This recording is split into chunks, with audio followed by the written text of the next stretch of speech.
that's right, but the other half is super not. What do you mean half of that is right? He's a doctor. I am a bit overweight right now, so kind of both of them are right. No. All right, Jason, remove my appendix. I am a doctor. Once again, I am not that kind of doctor. Oh. Well, if you can't remove my appendix, your doctorate is meaningless. Oh. You're the guy on the I could plane that try, someone but stands up. I don't make any promises. Yeah, you're the guy on the plane that someone stands up. Is like, we have a medical emergency. Is anyone a doctor? And you stand up. It's like, I'm a doctor. It's like that guy that goes, I'm a doctor of literature. And they're like, well, that doesn't help us. Yeah, He's like, well, I just wanted to share. I just I'm a wanted you to doctor of know. philosophy. What? Saved my life. It's like, are you truly in pain, though? I can quote literature to you. Will that help? The answer is yes. Your doctorate is lamer too. It's data. Something stupid. God, quit being all smart and stuff, No, it's Jason. education, Jeez. actually. Nerd. Something's busted here. How's it going? This episode of DG Podcast is not distracted in any way whatsoever. As of this, On brand. yeah, this Very is much brand. on brand. That's why I called it what it was. The original intention was actually to have a podcast while playing games, and I realized our resident PhD lacked the capacity to actually do two things at the same time, and it wasn't working.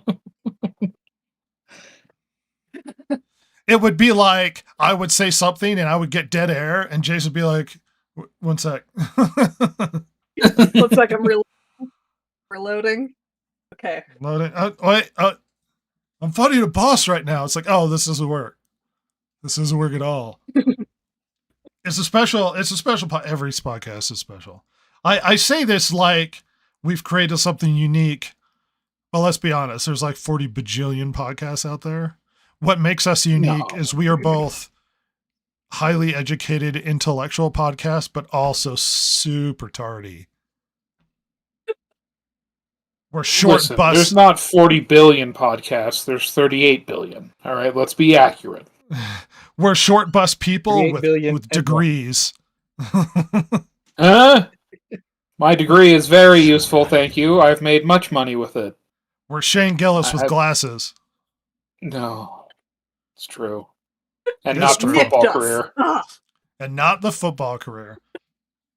It's funny, I heard him talk the other day where he was like, technically, I'm a veteran who played professional football. It's a war veteran, because he counts as a war veteran if he enlisted while there was a war Well, yeah, because he was in the West Point. for like a couple months, and then he quit because Yeah. he didn't like it. Oh, right. And Yeah, was technically also he's a war veteran D1 athlete. who was also on SNL. Yeah. Like on paper, his career is amazing. The reality is his podcast made him famous that he does with his weird friend Matt. Yeah, saying inappropriate things is what made that man famous. Mm-hmm. And hopefully that's what makes us famous. Ross, how are things, our champ? Actually, I'm going to hold on to you because we did some things. Jason, how are things, our champ? So I watched 2 movies this past week. One really good one and one really bad one. The really bad one was the Roger Corman version of the Fantastic Four. That's actually okay. Yeah. It's horrendous. Well, I mean, for the standards at the time, but it is okay. Like the story's not that bad. You The could tell it's story done is okay. cheaply. Yes. The story is okay. It's just done really poor. It was a really poor execution. The CGI is awful. Some of the worst CGI I've ever seen. Have you ever heard people that were in that movie talk about it? No, I haven't. Well, I've read some stuff. I've read some of their comments, but I haven't actually heard them talk about it. I know that there's a documentary out there about the making of it, or they talked to the actual actors who were in it. But yeah, But the movie was made to keep the rights, like solely. yes, Like so it they was never crapped meant to be out released. just a horrible film solely to keep the rights to the franchise. And the actors thought that they were actually making a real movie that was going to be released in theaters. And much to their disappointment, there was like no effort put into like post-production or like the thing what really wasn't going to see the light of day sort of thing. And how disappointed they were because they thought they were making an actual movie. Oh, Yeah. And the really good movie I saw was Godzilla -1. Oh, you finally Great saw movie. that? Well, way to jump in on the bandwagon, Jason. I know.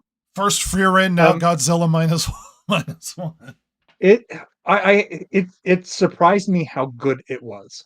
Yes, I mean, that's what me and I Ross heard people talk saying. about it. I heard people talk about it. It popped up at the library, so I checked it out. And I am I was super blown away by how well they put that thing together. Oh, very cheaply. If you watch one Godzilla movie in your entire life, it needs to be -1.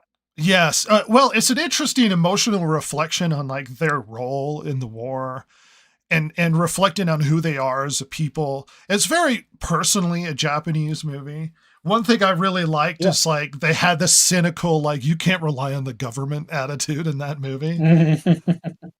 It was all like a private effort to stop Godzilla. They're like, well, what if the government does something? They're like, they ain't going to do anything. Those people are awful. We have to do it ourselves. Yeah. Yeah. He wanted there were to a couple build of weird things, like the fact that they're like, oh, the Americans aren't going to help at all. And it's like, oh, wait, what? This is the excuse was II? Well, the excuse was Russia and tension there, but it's like there's no way the Americans lose a heavy cruiser and do nothing. There's no way. Yeah. Exactly. Especially since Japan, for all intents and purposes, was kind of American territory at that point. Like, there's no way. Yeah. There's no way they don't intervene. We had basically a naval base there with all of our troops and everything right there at the end of the war. There's no way that America just was like, we just bombed you guys so bad. See you later, and took off and just left them there. Yeah. Yeah. It was malarkey. It was poor reasoning, but it would actually change the story dramatically. Because I like the idea of Japan has to do it themselves, and it's not even the government; it's the Japanese people have to lift themselves out of the remnants of the war. So I like that, but the idea that America would have never been involved. I super loved the fact that it was the Japanese people, and that they're like, well, we have no navy, so we have no boats. Well, this other country is just going to scrap this one, so they said we could have it to try to take out Godzilla. Like they had old destroyers and stuff. It's a really good movie. It's emotional. It's really, really, really good. Yeah, it's a good story about like trying to get over the trauma of the war with the main character. And I like the message of we threw away lives too easily, like they meant nothing. And he was a kamikaze pilot. And so his decision not to kill himself was him getting over the fact, like that old attitude of Japan, your life means nothing. It's for the greater. And it's like, if you can save yourself, you should try. It's great. It's great storytelling. They did it so absurdly cheap that every movie should be measured behind the standard of how many Godzilla -1s does this cost? Because that movie cost like $15 million. Mm-hmm. And the director himself worked on the CGI to get it done. Yeah. And by comparison, if we're going by Godzilla, then Alio is around 300. I think they said $350 million, and that would produce 2.3 repeating Godzilla -1s. And Godzilla Minus One made a lot of money. Me and Ross deliberately went out of our Yeah. way to see it in theater so we could support Godzilla Minus One. Yeah. Just a great movie. That scene, it's funny, that scene where he picks up the train and she's in it. He wanted to build the train yeah. car, but they didn't have enough money for that. So they actually only built the part, like the seat part that she's hanging off of. The rest of it's digital. Oh wow. Looks Yeah. great. And it looks really good. It really does. Yes, it Yeah. does. It looks amazing. It's a good human story. It's just great. It's a great movie. Congratulations to that studio. We're all on pins and needles for the next one. We know it's going to be amazing. Hopefully they give you a little bit more money. Yeah, let's hope. Not too much. We don't want to go overboard with this like they did with Joker. Joker 2, super amounts of money, gets worse. That was always my Incredibly argument worse. with Star Wars. It's almost like Lucas, they gave Lucas too much money. And so there was nothing to rein him in. He was going to do whatever was on the top of his head. Yeah. I mean, he had all the independence at that point, you know, and the money, so he could just do what he wanted. The gum and the By the duct time the tape prequels rolled around. attitude of like doing Yeah. things on a budget made the world feel like dirty and LinkedIn. lived in. Real. Yeah, lived in is the right word. But yes. Now to Bogart your what I did this week with Godzilla Minus One's great. Thanks for joining us, Jason. Years later, Jason's like, hey, Godzilla Minus One's really good. It's like, yes, we know. It's really good. So good. Silver neglected to do her homework and read more Batman. I'm so Yeah, disappointed. but I was still doing Batman related things. Well, as long as it's Batman related. I know. I was Were you thinking about beating up Batman. criminals? What do you mean? Oh yeah. You are the knight. She's playing Arkham Knight. Yeah, Ah. Good one. it was fun. Literally last week, me and her hanging out Saturday night, and she's just like, "Oh, I can hit him with my car." Oh, good lord. Batmobile. You psycho. Like every day when I get into my actual car. Oh my god. She's a woman driver. Uh-oh. Let me run. Hey, Careful. I don't know the difference between going forward and reverse. we also hung out Tuesday. Yeah. Oh. What did we do on Beat Tuesday? Saber. Silver. I played Beat Saber the first time. That was madness. What was that game? Mother Russia Bleeds, was that the name? Yes, it's horribly violent, and Yeah. Yeah. Oh It was yeah. beautiful though. she was way too I was into it, bored. everybody. Oh yeah. I just like every 5 seconds I'm suddenly strangling a guy and you're like, come on! Well, she had to, Kill him instead of faster. just beating the guy on the ground, she's like, I gotta strangle him. Yeah, he's like on the ground and then you can strangle him and bash your head against his and it makes his head pop off. Oh, by the Oh my way, god. She's got By the the way- bloodlust. by the way, I have grievance. So, Silver brought over cookies, right? You have grievance with cookies? Yeah, I have grievance with you. She brought over cookies, and she's like, "Oh, here's the cookies." I was like, "Well, I'm gonna set them down here, away from everybody," like sarcastically. She's like, "Well, make sure everybody gets cookies." I was like, "Oh, okay." And so she leaves, and I tell my mom, because me and my mom ended up watching a movie that night or something, and I was like, "Oh, Silver brought cookies," and she's like, "Oh, that's nice of her." So we had some cookies, and then Mom gets a text message from her father. By the way, those cookies are Wait. for everybody and not Rhett. And I was like, "What, did you sell me out?" Oh wait, I didn't know he texted you. Yes. I was Who like, "What else is?" making cookies? And I'm just like, oh yeah, I brought them over, I took them. So you sold me out Yeah. to your father, who No! who went and talked to my mother about the fact that I was joking about stealing all of the cookies. He's like, "Rhett's not supposed to have all of those." By the way. So now my No, I mom is like, well, yeah, we're eating them right now. And I was like, good Lord, Silver. It's not like I went to him and been like, Red took the cookies, won't let anyone have them. I didn't say anything. I'm just like, yeah, I brought over cookies. I didn't know I he don't sent believe a you. message. I don't believe you. That or your dad immediately assumes the worst of me. There's no way you didn't mention to him that I was like, oh, I'm going to hide these cookies. Of course I told my mother. And of course, I ate them all before anyone else could. All he asked was like, oh, did they see the cookies? I'm like, well, I didn't see anyone else, but yeah, Red had them. So That's all he I said. texts my mother. Really? Uh-huh. I Likely didn't know that. story. I'm so sorry.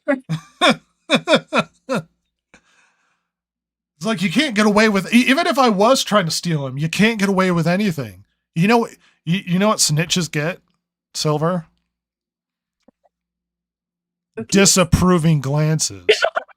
Oh, I was going to say stitches, but Oh my God. What kind of violent person are you, Ross? oh, very. I got the bloodlust. He gets murderous on purpose. Yeah, this is news to me. What joy. But we're going to pick up on Boris and his adventures with friends. Boris. Ross could join us if he wasn't participating in protests. What did I do this week really quickly? I watched some anime. It was all right. Murderbot on Apple's pretty fun. I kind of like Murderbot. Murderbot. I've seen some clips of Murderbot on YouTube, and it looks really good. Yeah, I really like it. The only disappointment is it's once a week and they're only like 25-minute episodes. You'd hope that'd been like 40 or something. Besides Murderbot, I watched Stick, and Stick sucks. Don't watch that show. Oh my God, I just saw my dad watching it yesterday. It's really bad. Of course. Dick. Yeah, I don't know if I want to get into it. It's pretty good until you get to episode 4, and then non-binary character shows up with attitude and starts ruining the show. And then you're like, oh no. It's one thing if that character is likable, but the character is not likable. Completely has attitude. She throws like herself into the middle of everything, implying that everybody like so I'm going to give you a really quick synopsis. This guy used to be a famous golfer. He sees this kid has a lot of potential and wants to help him become a really good golfer. So he's like, well, let's go through the golfing circuit and I'll pay for the expenses and I'll coach you and you can be a really good player. And his mom is so all of the expense, all of the loss is on him. He's paying for this kid to go around and win games.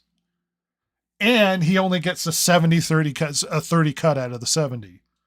So he's paying for everything and he gets the smallest amount of cut for helping the kid through winning golf games and coaching him when he was a very famous golfer. And then the mother demands that they also need $100,000. And I was like, excuse me? So he's paying them to play golf. There's no loss or threat to them. All of the losses on his side. And then it becomes more infuriating when the kid gives him attitude and doesn't want to play or practice. 'Cause whatever, man. And I'm like, so do we just hate the older white man? Is that the point of the show? We just hate him? Is that what we're doing? Yeah, pretty much. Yeah. It just infuriated me. I was like, you know what I would do? I'd be like, okay, you don't want to practice, you're fired. Give me my money back and I'm going to leave. And I'm going to leave you here in the middle of nowhere. Like, screw you. And it's all like Gen Z awful attitude, like all entitlement and no expectation of having to earn it and everything. It's just, ugh. Ugh. The show is terrible. I wanted to shoot myself in the face on episode 4. Right, loves it. I do not love it. He loves it. I've been playing Star Wars Rebellion. Oh, That's an older that's like a 90s game. I'll say that's old as hell, ain't it? Yeah, I've been having a lot of fun with that. Nice. Ross, how was Huh? your week? Did you join the Oh. protest? Well, you see, what had happened was I went down to see the Red Bull soapboxes, and then there was a protest the same day, and we actually saw it from the restaurant we were eating at that night. But I didn't hear the gunshots, so that's good. But Oh. I was wondering, by the way, the only people that died in those protests were nearby yeah, in our state, in our capital. yeah, Okay. because they hired morons to be their security. Anyway, yeah, and so the Red Bull thing was cool. I like how they picked the one hot weekend of June, but whatever. Was it miserable? No, we sat in the shade, but if you wanted to be up close, like on the rail to actually see stuff, you wouldn't have been able to sit there the whole day. You would have been not having a good time. But that was good. And then, this week, Rhett, I, and my girlfriend, we went and watched a film.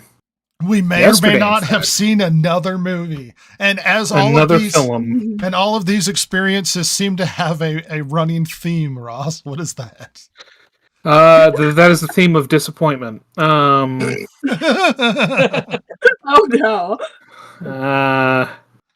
Yeah, it, I mean, I don't know. We don't want to get into too much detail, but it maybe. But it was not. So it was 28 years later. And Okay. me personally, hated it. It was a real bummer. You were really upset. I was real bummed out, man. I was, because the trailers were pretty damn good. They were bangers. drew you in. Yeah, and you wanted to see more. And then you go and you wish that movie existed, because it doesn't. I don't know. I don't know how far I want to go into that, because we plan on having a media literate video. Yeah. So So, in-depth review, look forward to that. Me and Ross talking about another movie we just did not enjoy. But oh no. Besides that, I mean, there was a lot of expectation with this film that we were going to see this. I mean, the trailer, there was a lot of hype for it. Like, there was this weird thing where it was entirely filmed in iPhone. Like, that was a Yeah. thing. And it looked really good for a movie It filmed in did. iPhone. It looked really good. Yeah.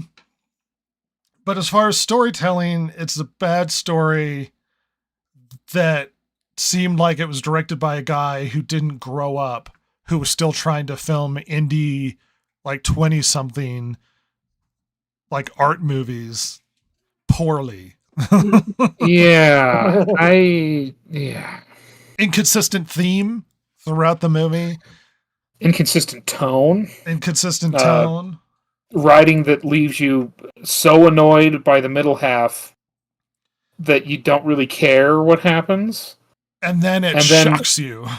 Yeah, and then the ending is so completely baffling, tonally, visually, that you're left going. And I mean, literally, people laughed in the theater. It's so strange. It wasn't a depressing, like, oh, the apocalypse. It was more like, what is this? Yeah. Oh my god. I can tell you the most shocking thing that I was exposed to was the large amount of zombie wang. A lot of dong, a lot of zombie dong. Oh, By the way, one of them being absolutely ginormous. Yeah, the camera seemed to focus on it in a strange way. A lot of hip Yes. focused camera Yeah. work. That's so We're not- weird. We're not lying. There was Why a would lot you of do that? naked zombies running around, and one of them just had a huge penis. Yeah, one of them looked like Jinder Mahal with a huge old dong. Just a big jack guy with just swinging in the wind, flapping everywhere. Big jacked Indian dude with a dong. And you last can't thing I avoid it. expected from this You can't. Well, I told you one thing I did not expect is to watch a lot of penis. And that's what I did. But then the camera almost pans down slightly to put it in the center of the screen because everybody is going to watch this giant dong. Oh my God. You're going to watch this. You don't are have going any to watch. choice. You can't don't look at his face.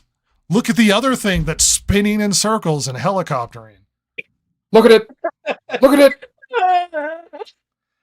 28 days later, years later, a strange film that may not have retconned the second movie's ending, or it might be fine. There are huge problems with the plot, which I would like to, before we get into like, we're not going to go any spoilers or anything, but I would like to at least address the fact that there is a hunger to some degree for good movies. And we want it to be, that theater was pretty full. We all want to see a really good movie. The trailer sold us on a really good movie. A good movie it wasn't. And we have been inundated with just garbage for the past. We want to see good movies. You're the ones making this trash. It's not our fault that you produce garbage.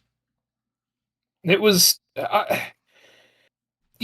all right, so in the lead up to this, and again, not to get too far into it, because we'll cover this in our media illiterate video coming soon. But like because my girlfriend had never seen 28 Weeks Later, so we watched that because I thought she'd seen 28 Days more recently. Well, it turns out she hadn't seen it in like over a decade, so I'm like, well, let's watch that. So like the day that we went to go see 28 Years, we were watching the first movie, and we got to the point where they find the military guys. Me too, And by the way. it's so, because look, 28 Weeks Later is not a perfect movie. It has some big plot holes. Parts of it are really baffling, but it gives you what you wanted, which is you want to see the military shoot infected. I mean, let's be real. That's why that movie was made. And, in my opinion. And 28 Days Later is such a beautifully gritty, well-paced, it's dated, I don't know, but it still works. It's dated, but it's also such a great time capsule for the early thousands Britain. Yeah, I love it. It's such a great movie, and I think it's aged wonderfully. I really do, and I don't think this one will. That's all I'll say for now. Unless you really enjoy Zombie Dong. This is the movie for you. This is the film for you. Lots of hip focus shot. Oh, look what he has in his hands. Oh, penis. There you go. Right there. The first one is 2003.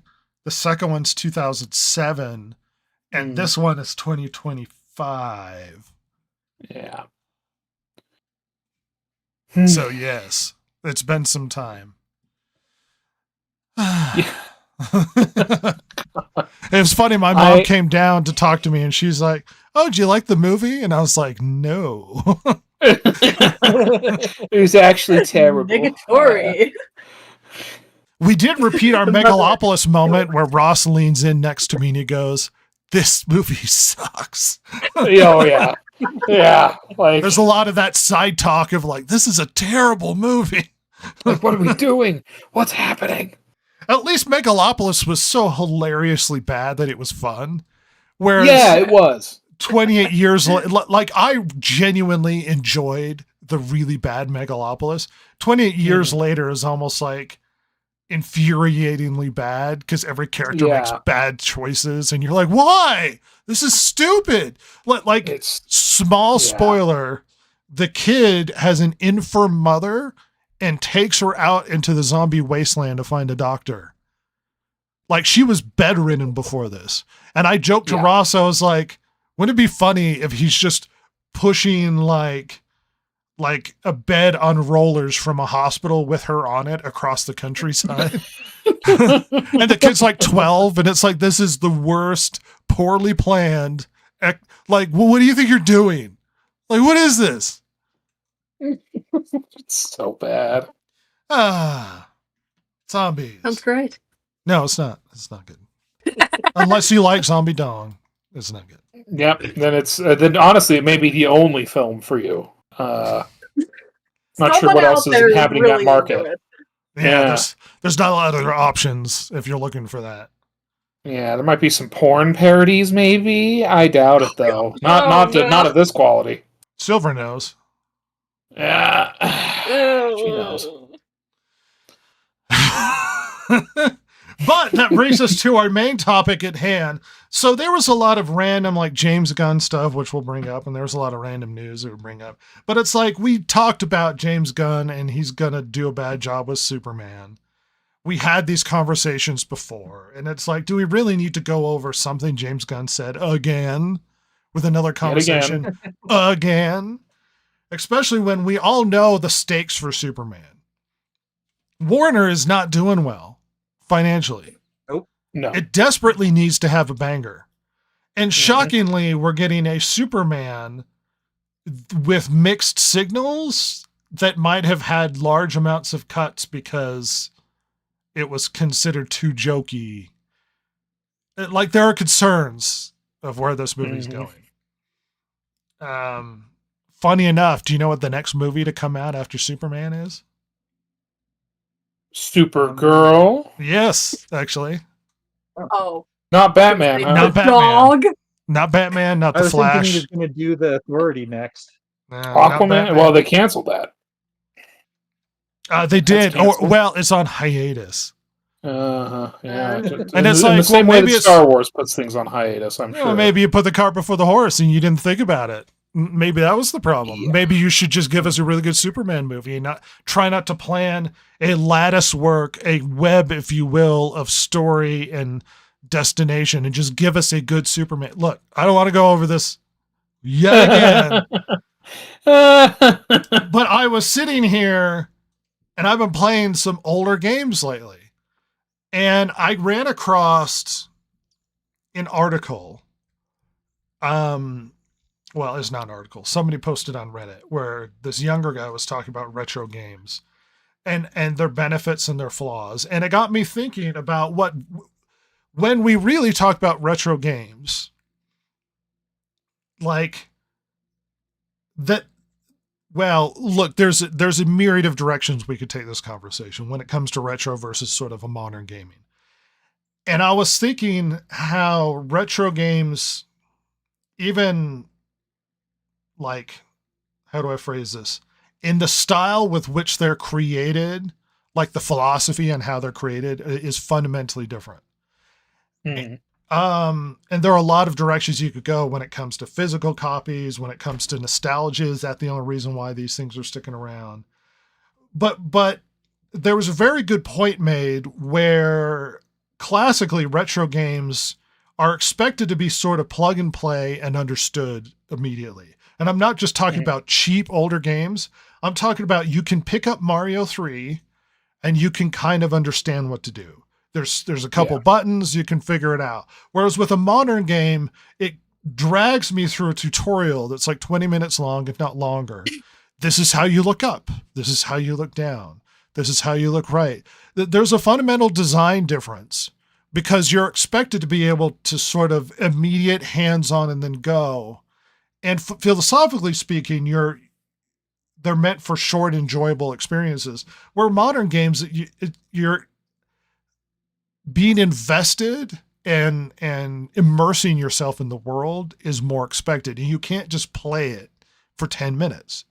You have to sit down for a few hours or longer in some cases. You're expected to put yourself in the shoes of the main character. And these philosophies are fundamentally different. Yeah. And another aspect of like these modern games is like, you talk about the tutorials and that kind of thing. It's even worse. Where now there's like 3 different kinds of in-game currency. And they all do different things to create different items. So you can upgrade these items, but not those ones. And then, it's just baffling. Whereas an old game is like, you have gold. A ploy to get more money out of the player. Sure. We're sure to milk the game itself. And look, there's a myriad of reasons why one might have benefits of the other. An older game, it's sort of self-included. You don't have to update it. You're not expected to get more to buy cosmetics or collectibles or extras down the road. There's not patches. The game is what it is, with bugs and all. It's just the game is what it is. And the bugs have almost become endearing to the point where people have learned how to execute these bugs in a way to get faster play times and that sort of thing. But there's a charm from classic games. And I've seen a lot of people go back and be like, well, most classic games don't hold up anymore. At one point was made, it's like, well, they don't even handle like widescreen. And it was like, because they didn't have widescreen. Like if your standard is Mario doesn't fit a widescreen as to whether or not it's good, then your standard of good is awful, because your standard is defined by the technology and the looks, not whether or not you get fun from the game. Because at its core, games should be fun. And I know a lot of people are like, well, some games are scary. It's like, yeah, but the scary fun. Like there should be an enjoyment interaction to some degree when it comes to your game playing experience. I know it's shocking, but if you're playing a game and not enjoying yourself, it's time to move on. Yeah, and this kind of attitude, especially when it comes to graphics, I think there's going to start to be a shift, and there certainly has been. Weirdly enough, PC is both the harbinger, it's the place where people are can be really obsessed with it has to run 60 FPS at ultra settings, blah, blah, blah, blah. But it also is the place where it can nurture hey, this game looks like it's made out of Legos, but I love it. BattleBit was really big for a long time. Minecraft. Minecraft Schedule 1. It looks like Rick and Morty in a video game. It's style over fidelity. And because I remember seeing a comment. Now, granted, the comment is on a video game that is probably going to be trash, but on that Shire life simulator game that's coming out.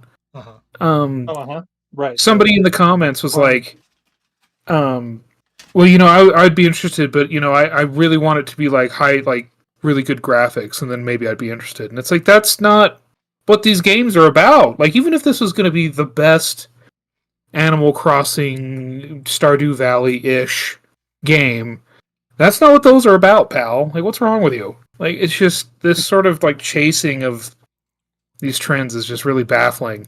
As far as especially with graphics, because look, we haven't had a major shift graphically in a decade, where before it was every console generation it was a big shift, a massive leap forward. Yeah. So that needs to go away. It's just because games are getting more bloated. And for gameplay that is the same kind of game you played 10 years ago. I saw a lot of criticism when it came to the Switch too, where it's it's graphically basically an Xbox One or a PS4 or whatever. And it's I would hope that if I'm buying a more modern console that its technology would have been a big leap forward. But my biggest concern isn't actually whether or not it can render a bunch of shadows really easily. My biggest concern is the console fun. I have more concerns about the Nintendo Switch than whether or not its hardware is super advanced.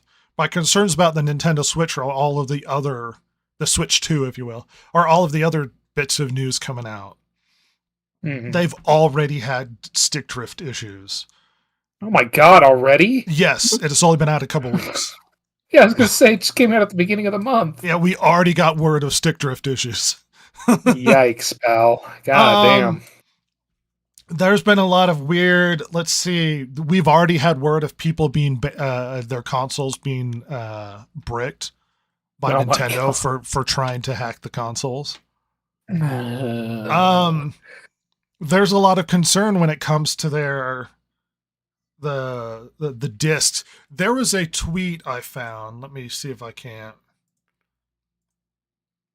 All right, I'm gonna struggle to bring this up, but I'm gonna do it anyway. So there was a tweet that came out from a Lance McDonald. All the Switch 2 edition releases are just normal Switch 1 cartridges with a one-use upgrade voucher in the case. Half the new games are game key carts with no actual game on them. Combine all that with Nintendo's historically short lifespan for their online services, which is a huge concern because Nintendo no longer support the Wii. How long are they going to support the Switch architecture? Yeah. And Let didn't the alone Wii to Play Switch Store 2. die a while ago? Yes. So if your game carts don't actually have games on them and you have to buy stuff digitally, how concerned are you that money you pay for something will not always be accessible down the road because those cartridges don't have games on them? I mean, and that's the thing when it comes to retro consoles, what you have is what you get. I have games I could still play today. I could put in Sonic 2 right now and play it. I don't have to worry about whether or not I continue to have access to Nintendo's online services so that I can get onto the Sega Genesis app and be able to play Sonic 2. I have Sonic 2. It's on the shelf. I can see it. Well, and like, It's right and there. the problem we run into is like that was the case until, I mean, even in the 7th generation, like the 360 PS3, like for the most part, the game you got was the game that was. I mean, like there was some updating of stuff, but usually it was like the online multiplayer aspect, not the actual game itself. It was like their servers and all that kind of crap. So really, but from like the 8th generation on, like even if you own it physically, like let's say, crazy thought, let's say the world ends tomorrow, as far as like, internet and all that stuff, it just crashes. And you want to go back and play Cyberpunk 2077 on your Xbox One or Series X, anything, and you pop in the disc, you're going to have an unplayable version of the game that is not the same game that you played a year after its launch originally. Like, say for me. Like, that's gone now. It doesn't exist. So, I mean, this is like... You'll never be able to play Settlers of Catan and you paid for it. Nope, yeah. I bought that game on my Xbox 360, and it was on my hard drive, but I only had the 20 gig hard drive at the time.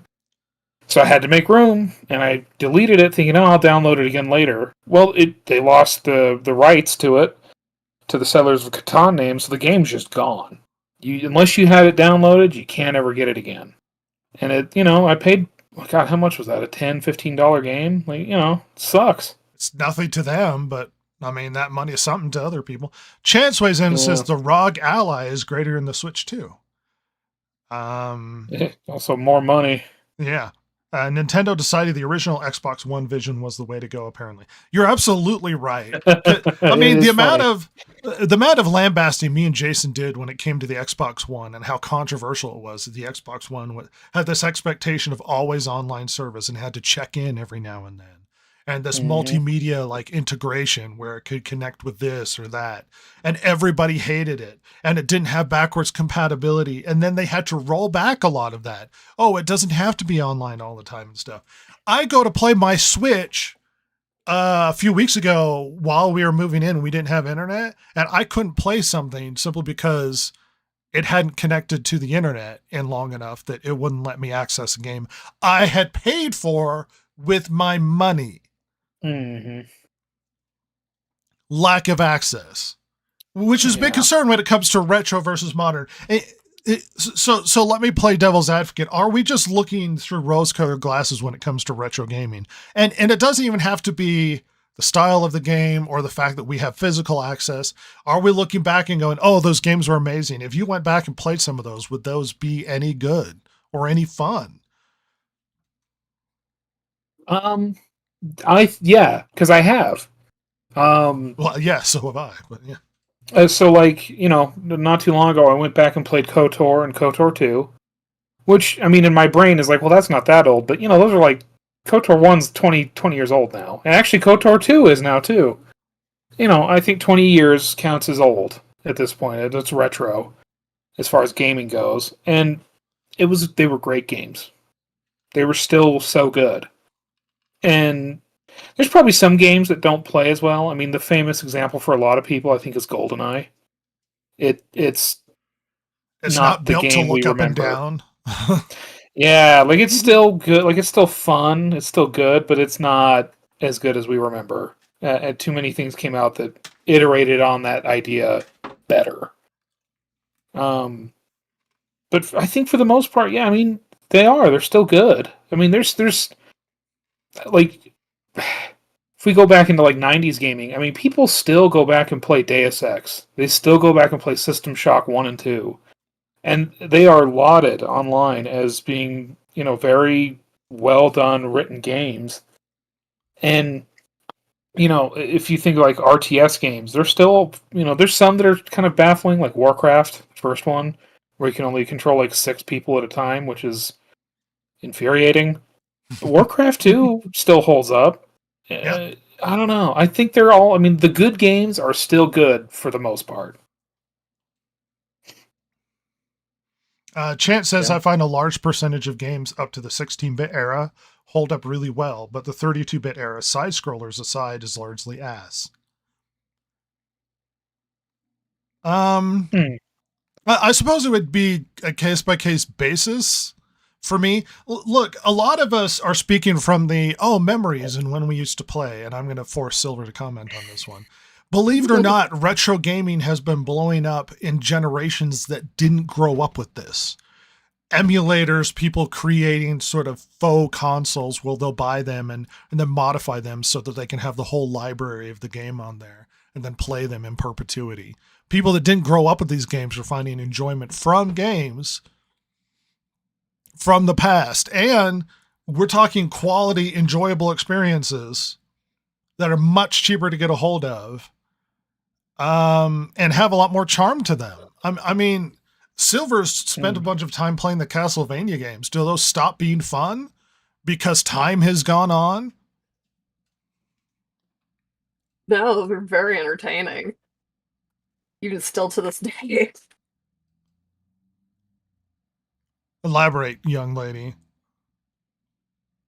Oh, sorry. Once I chance put another comment in and I can't see it. Silver was only born halfway through the PS4 era. It's true. It's true. She is basically a fetus. Well, yes. You're halfway in, halfway out at the moment. No, my lord. Uh, Yeah, What? that's something else in that movie we watched. Anyway, Oh no. Zombies giving birth. oh, uh-oh. God! We'll save that one. Save it. Save it. What is the allure, Silver, to retro gaming, if there is any, to your childlike brain? Well, they're definitely different than modern games. It's like a different kind of challenge that you don't get. You're not told what to do. You just kind of walk around until you figure it out, and that's... I don't know, I find that very entertaining with those games. Like Mhm. Castlevania, especially the second one. It's like, where the heck am I going? What am I doing? And you have to go through like certain areas in an order and get certain things to get to the next area, and you're not told that. You get no hints, really. You just The figure night it and day out. cycle. And it's so rewarding. It is. There is Gosh, a I degree, did it! There is a degree of reward figuring it out yourself. It's like the problem when people put puzzles in games. It's like Mhm. in the modern era, we didn't have internet, and I know that sounds silly. It's like you were born before internet. Internet's not that old, people. Internet's not No. that old, so you couldn't look up a guide. So figuring it out Nope. was really neat. Like finding a Nintendo magazine and looking up a guide, like the rumor on the playground on how to beat a boss. Like these are things we dealt with, as opposed to I could just Google how to overcome this complex puzzle and then move on, and I got nothing out of it. It meant nothing to me. And people need immediate reward. And retro games provide so much more, but I don't know, longevity is also another thing. Like a lot of preservation when it comes to these games is becoming an issue because a lot of those games are going away, or you're losing access to. I mean, they've been able to come out with remasters and like the Nintendo has their online thing where you get access to all these classic games, but it's like not the copywritten ones. What about the Disney No. games? You think you're going to be able to play those? ever again? Never. Only if you buy them physically. Or if you're a pirate? Oh, sailing the high seas, are we? Yar. Yarr. Captain Jack Sparrow intervenes and allows you to play a classic Sega Saturn game? Thanks, Captain Jack. Chant says, I used to call the Nintendo helpline back in the day. Oh, well, that's the funny thing. They would help. They would give you advice on how to beat a boss. Because bosses were considered like obstacles and challenges, as opposed to just a weird narrative on the way to this grander story about demons controlling the world or something. Which is what's so infuriating about Doom Dark Ages is there's so many cutscenes in that thing. But lest we forget that Hideo Kojima and the Metal Gear Solid 4 days, where if you put all the cutscenes together, you're basically looking at a 20-hour movie. And if you think I'm exaggerating, look up Metal Gear Solid 4 the movie. You can watch it on YouTube. There. It's available. Oh my gosh, there it is. Well, and Jason, you've been quiet. What is your perspective when it comes to retro games versus modern? Do you gravitate towards one over another? Well, unfortunately, with a lot of the stinkers that have been coming out recently, I do tend to gravitate towards the games that I already know are good. So I have a shakier. Well, I because of the fact that we're getting these games that they don't reflect. They reflect the values of the programmers rather than their fun games. I just kind of default to, I want to play a game. Well, I'm going to go play something that I know is solid, as opposed to I'm going to go play something and it might preach to me. I don't know. I mean, I grew up with an Apple IIe and an Atari 2600 in my house. And so those type of 8-bit games are just there in my mind. And I actually, years ago when Atari was releasing those mini consoles like they did with the NES and everything, I bought one because there was a game that I really, really wanted to play from way back then. And so I can't say that I don't have rose-colored glasses when looking at these kind of things. But the fact that I may waste my money, and some of these games are, the cost for games keeps going up, but the quality doesn't always rise to match. And so it's that, do I go ahead and buy something that I think is going to be garbage, or do I play something that I know I will enjoy? And more it's, I buy games that have stood the test of time, that are I hesitate now to buy anything pre-release. I wait now because I don't know if I'm going to get bitten and waste my money on these things. So I mean, I used to pre-order games. I don't do it anymore. I mean, when it comes to holding up too, it's just like the original Zelda on the NES is still really good. Yeah. I actually consider, and it's not good because of the graphics or the gameplay. It's because of the story behind it. Well, I mean, the gameplay is still really good, and the graphics, it's like I don't need big shaders. I just need consistent style throughout. Like it looks good because it all works together. Mm-hmm. I didn't grow up playing it because we didn't have that game, but I played it as an adult, and I found myself constantly referencing the map to the point where I actually considered getting a big poster of the original NES Zelda map for my wall so I could just look at it constantly to figure out where I'm supposed to go. Because you don't have a map feature. You just need to look up. It's like, well, what's over here or whatever. I had There's friends who owned it, but I never owned Legend of Zelda, and so yeah, I'm like you. I didn't play it until I was an adult.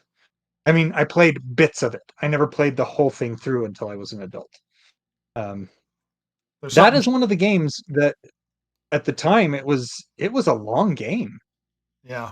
I mean, for the most part, you fired up any game at the time, and if you couldn't make substantial progress in the game in 10, 15 minutes, that was unheard of.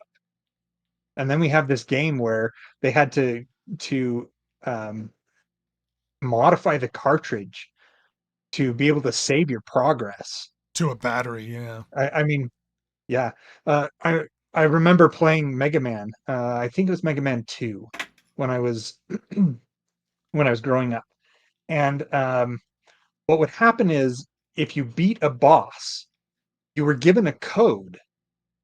And so you could come back and put in the code, and that's how it saved your progress. The good old days.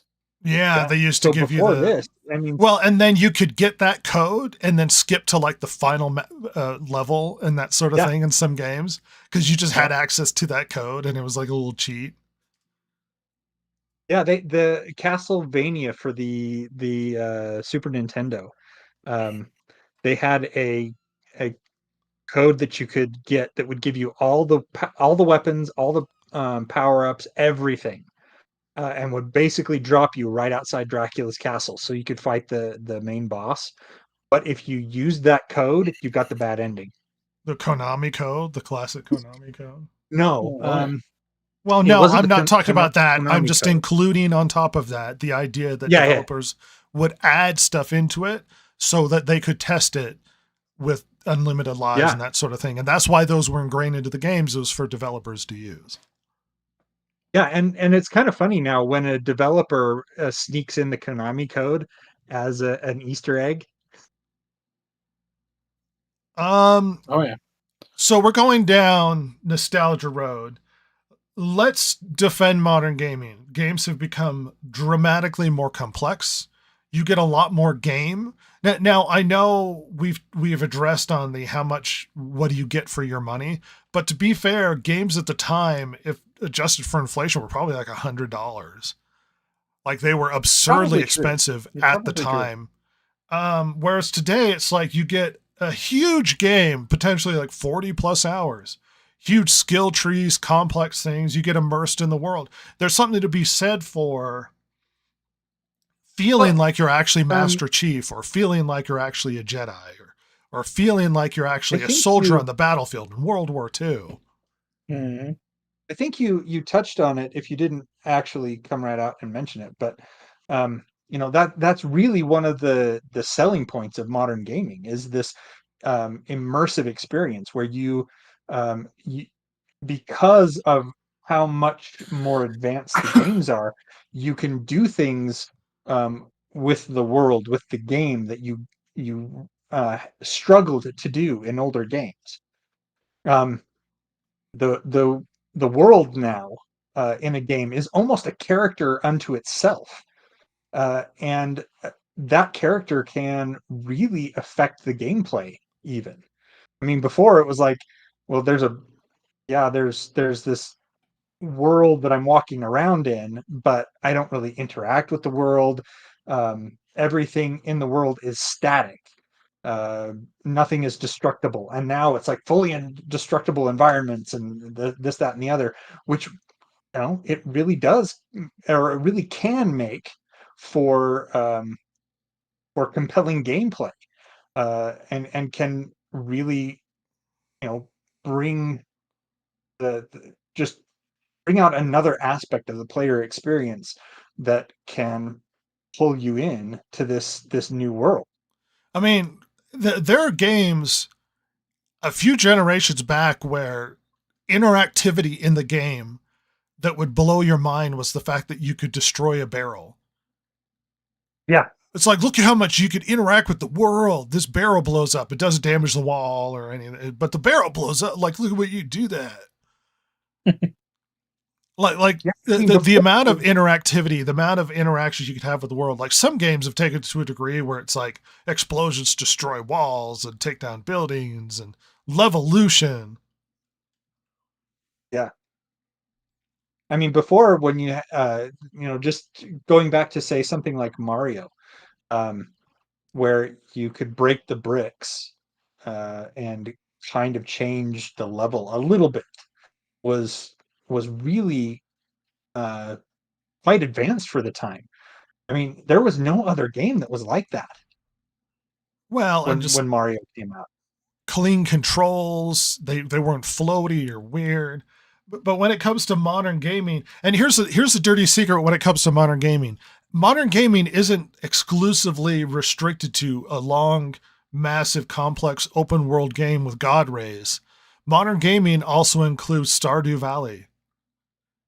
Yeah. Modern gaming also includes Shovel Knight, which in their own way are classic styled games, but there's a lot to them. Stardew Valley is still being updated. There's no game like Stardew Valley classically, but it would have fit perfectly in a 32-bit era.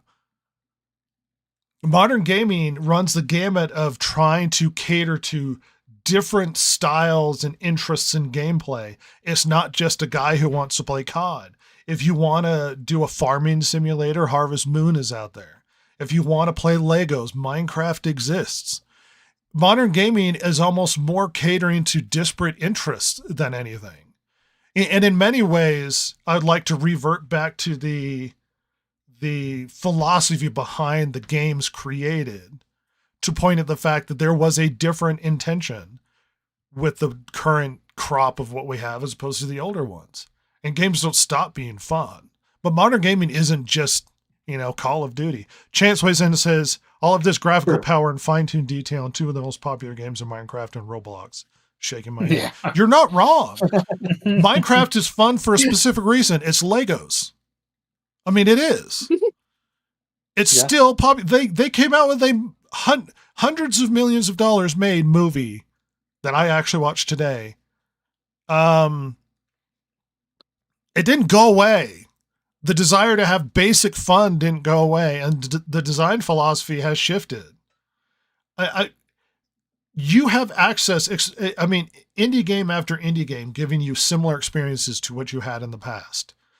More robust and complex experiences. Why do people keep going back to retro games when I can play Shovel Knight, which is amazing and just as good as some of the best, platformer experiences that you've had in the past? Why keep going back to the retro games if we take away nostalgia, what does it offer? Kind of what I was gonna touch on myself. The thing is that we have retro style games now. There was it's so funny that almost every gaming generation, they were pushing the envelope as far as graphics and gameplay and all that stuff. They're like, you can almost draw a line between games and separate them into their generations and say, you draw a line and say these ones are all first generation, these ones are all second generation. Yeah, you can usually see a 360 game from a mile away. Like they just look like that generation. Yeah, and the thing is that you're looking at these and going, well, this is because every generation they're like, we've got to push the boundaries of what we're doing. We've got to make this bigger and more explosive and more expansive and more immersive. And then we got to just recently, and they're like, you know what would be fun? Let's make a game like the ones that we used to play back in the day. Mm-hmm. And we're making it on these new systems that have so much more computing power, so we can do more things with the game, but we still give it that veneer of retroness, if you will. And it is interesting that people don't necessarily say, you know what my favorite retro game is? This new one that just came out. They still point back in time and say, it's that one. That one that came out 20, 30, 40 years ago. I have an interesting point to make. Yes. The Last of Us. That's a PS3 game. It is now. Granted, end of life PS3, but still PS3. Is it funner now that we have another remaster on the PS5? Fun. Is the game better? No. Qualitatively speaking, is the game any better now that we've had 2 or 3 remasters at this point? The game was just as good as it always was on PS3. It didn't get better by the time we get to PS5. It got prettier. But the game wasn't better in any qualitative way. Mm-hmm. It's the same exact game. Cap Cruz weighs in. The time component is one of the things retro games offer for me. I can play a Game Boy game, make decent progress in 15 minutes, and I even get to the right area in something like Breath of the Wild. That is a fair point. Yeah. And it's because I recently bought my girlfriend a Game Boy Color and absolutely adores it. I feel bad. If I would have known how much she liked it, I would have bought her one with a backlight, but it's fine. But yeah, I mean,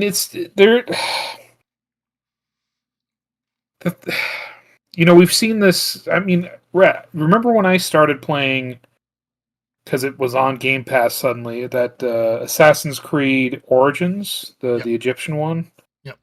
And I was really liking it at first. And then I got to the point where I was just like so bored of it, because all these games become so homogenous. They all try to chase the same trends and all this stuff, rather than being really like pinpoint specific as far as what their gameplay is and what they want the gameplay loop to be.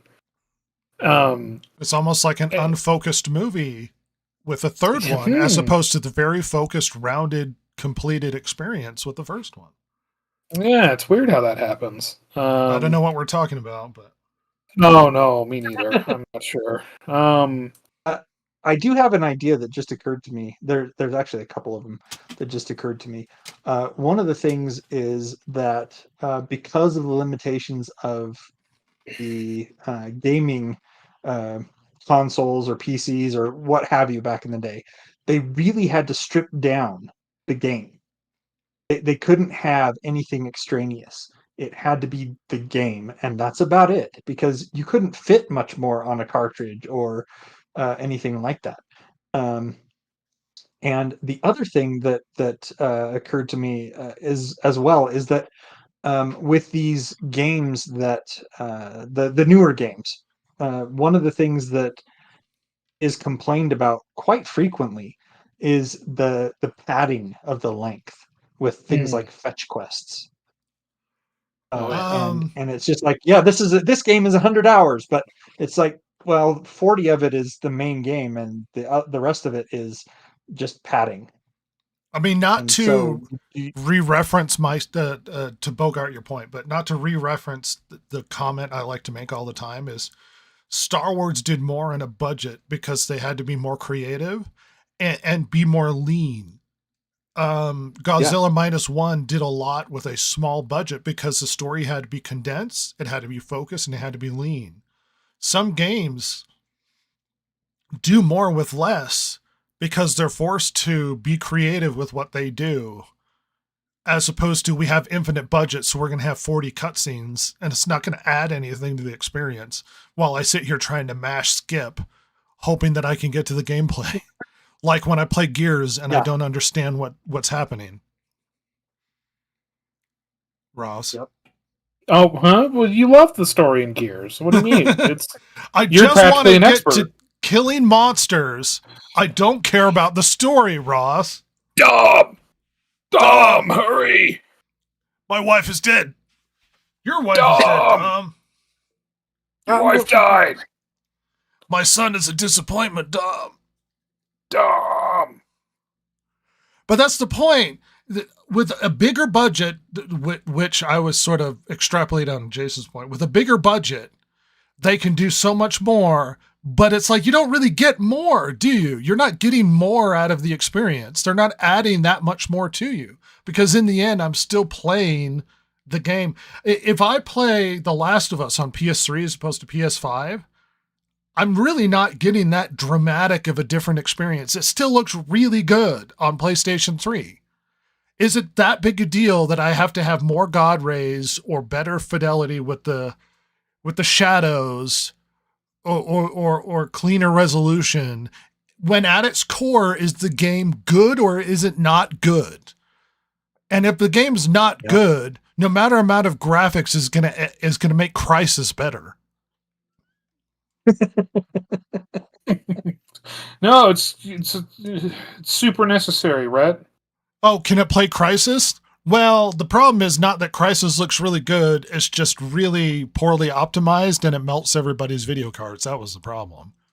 That was one of the interesting things about Crysis when it came out. Everybody was, I remember everybody talking about how in order to run Crysis the right way, the correct way, there wasn't a single person who had a PC capable of running it at its maximum, and that was their big talking point. It wasn't, "Hey, we've got this awesome game that has a great story, great characters, great gameplay." It was, "You can't handle our game. None of you can." Like, okay. I mean, it did kind of work. People did get hyped up for Crysis, but And it was kind of a fart in the wind. believe it or not, there is a quality to gaming that we are avoiding, and that's collecting. People like Oh yeah, to collect stuff that they love.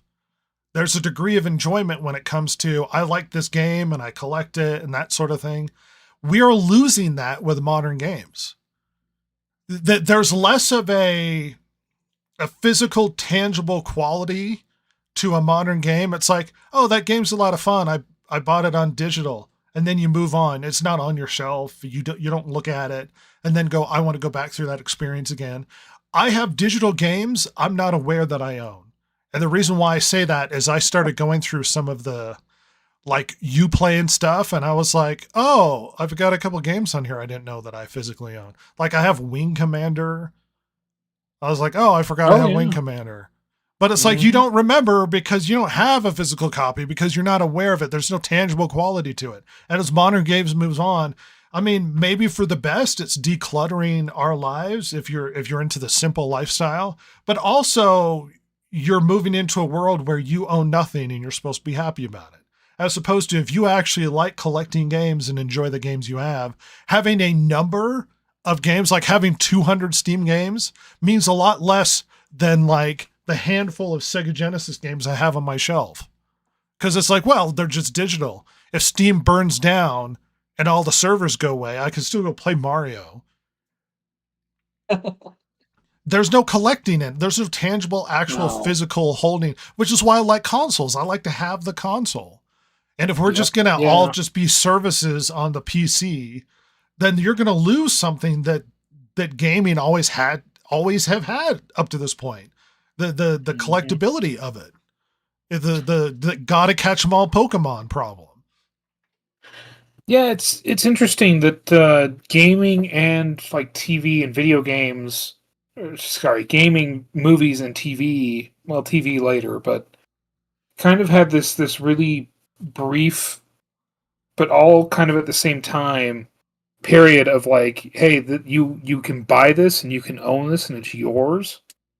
And because prior to that, that was not a thing. You know, to buy a movie back in the day meant you had to buy like actual like film reel.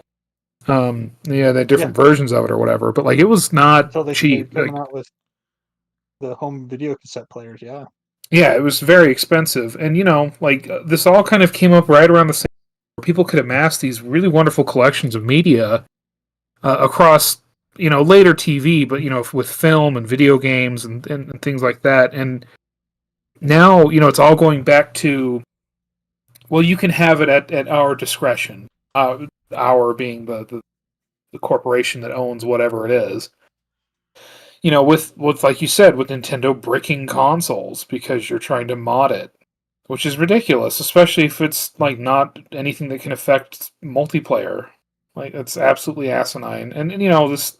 Well, it's a license. You're paying for the license of the game. It's like, well, why is it still a full price game then? Part of the reason why I watched Indiana Jones so many times is because you didn't have that many movies. Yeah. You just, that's the movie you had. It's like, who you watch it again? I mean, I've seen Free Jack more than I've seen all of the Harry Potter movies combined. Because Free Jack is great. And also, when you don't have a bajillion VHS movies, you're just like, I'm freaking watch Free Jack again. I'm trying to. So we actually first had a Betamax player. You went down the bad direction. Yeah. The better quality, but was going to die. Yeah. We had The Secret of Nim. We had great movie. Star Wars. We had Indiana Jones and the Raiders of the Lost Ark. We had the Lord of the Rings, the Ralph Bakshi cartoon. And I think that's it. I can't think of any other movies that we had off the top of my head. We may have had one or two more. And then we ended up getting a VHS. And we had a much more, many more videos on VHS than we ever had on Betamax. But yeah, I would watch The Secret of Nim, The Raiders of the Lost Ark, and Star Wars all the time. All the time. Because those were the only ones we had. They were really good, and I'm glad we had them. But yeah, I used to, Saturday morning cartoons would get over, I'd watch Indiana Jones and Star Wars.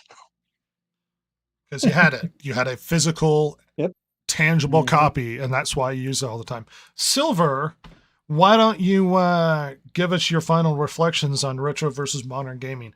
I thought it was worth sitting and reflecting on, because retro gaming is as big as it ever was. Games are becoming more expensive because people are getting a hold of them without even the intention of playing. I would recommend playing even the jankiest of games you own, which is why I don't just mass buy stuff, because I have to have every one. It's like, I want to play games I want to play. That's why I have all the consoles I do, and I don't get rid of them because I want to keep playing them. But yeah, what do you think? Do you still have consoles sitting around where you're like, well, I'm not getting rid of that because I had great times playing those things?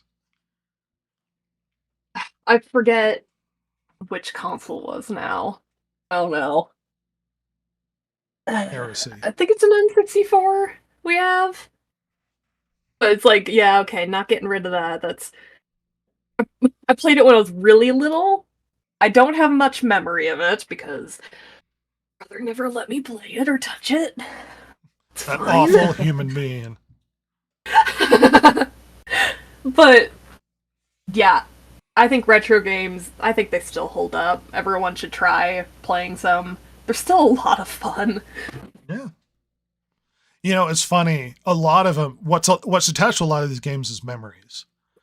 It's funny. Brother Godzilla came over, and he was in the basement, and he goes, I'm so glad you guys own this house and stuff, because I would have hated if somebody else had it, because there's a lot of memories attached to it. And he's like, this basement's my favorite room because I remember playing games in the basement. And I was like, dude, I played games in the...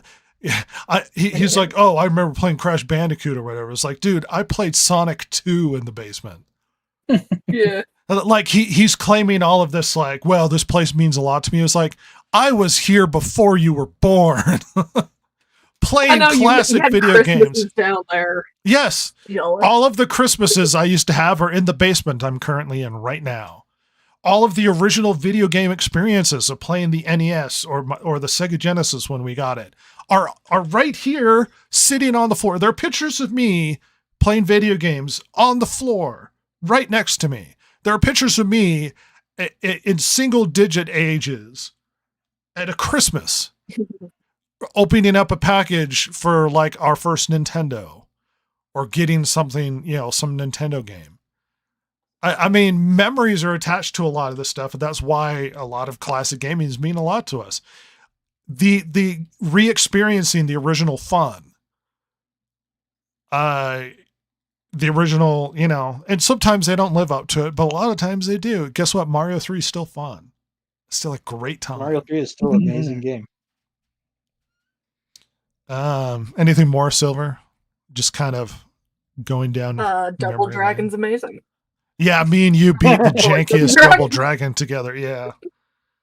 Yeah, that game's really janky. And then it has platformy stuff later on in the game that's just impossible. Yes. Because the jump is just horrible to do. Jason, what do you think?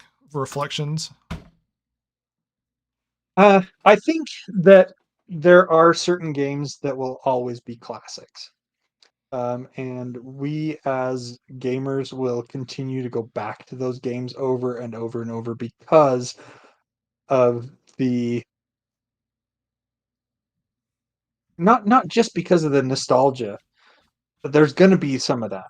But they were well-made games that captured our imagination, and they're still, regardless of the era that we're in, they're still going to be well-made games.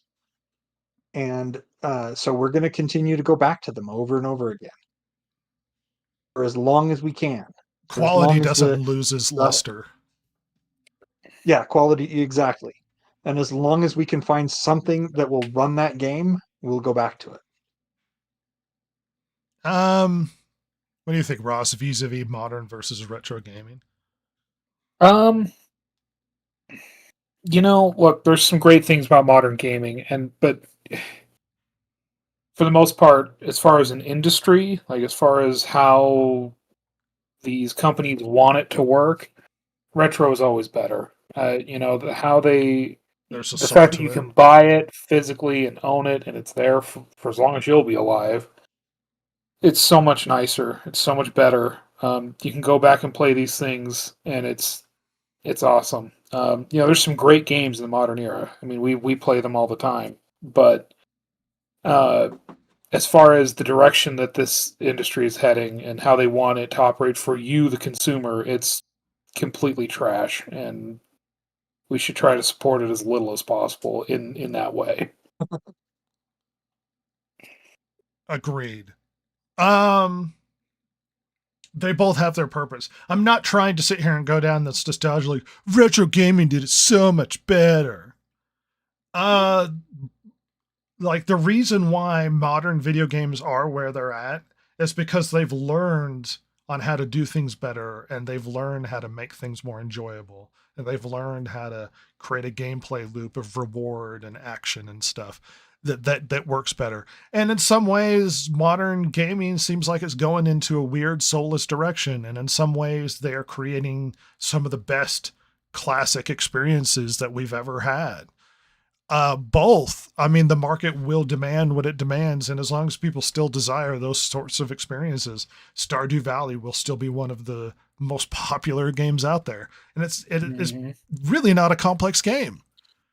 And it's still being updated. Minecraft still works. And it doesn't even have to be classic looking game. There are games that have yet to come out that people will play for years to come because they're genuinely fun. And I think what's lost, if anything, in the modern era is forgetting that you have to have a fun element to it, as opposed to we have to give them something to do. Busy work when it comes to the game. Yeah.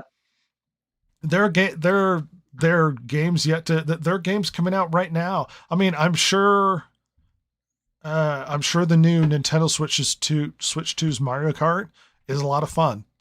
It looks like a lot of fun. And that game will be played for years to come because Mario Kart's a lot of fun. People will remember those experiences. People will forget the fact that they had to unlock a new tower. And I think the Assassin's Creeds will have to reinvent themselves if they want to stay relevant. I mean, look at Gears of War. We've had so many Gears of War. The only one that's been remastered multiple times is the first one. Why? Because they got it right the first time. Yeah. They didn't have to reinvent it multiple times. It's still, I mean, when do you think we're going to get the remaster of like Gears 4. We're not. And we're going to get another remaster of Gears 1 before we get any remaster of Gears 4. Sad but true. Because it still works. And Still rocks. maybe rolling yourself back to basics as opposed to constantly trying to push the technology forward. How about just give me fun? Give me a great experience. And give me something to overcome an obstacle. I mean, From Software went back to basics. They're like, oh, we're just going to make it really hard. But people don't want hard. They want easy and they want to feel rewarded. And it's like, no, make it really hard and force them to overcome it. Like the game itself, the point of the game is the hard. You're supposed to trial and error your way through bosses and areas. That's the point.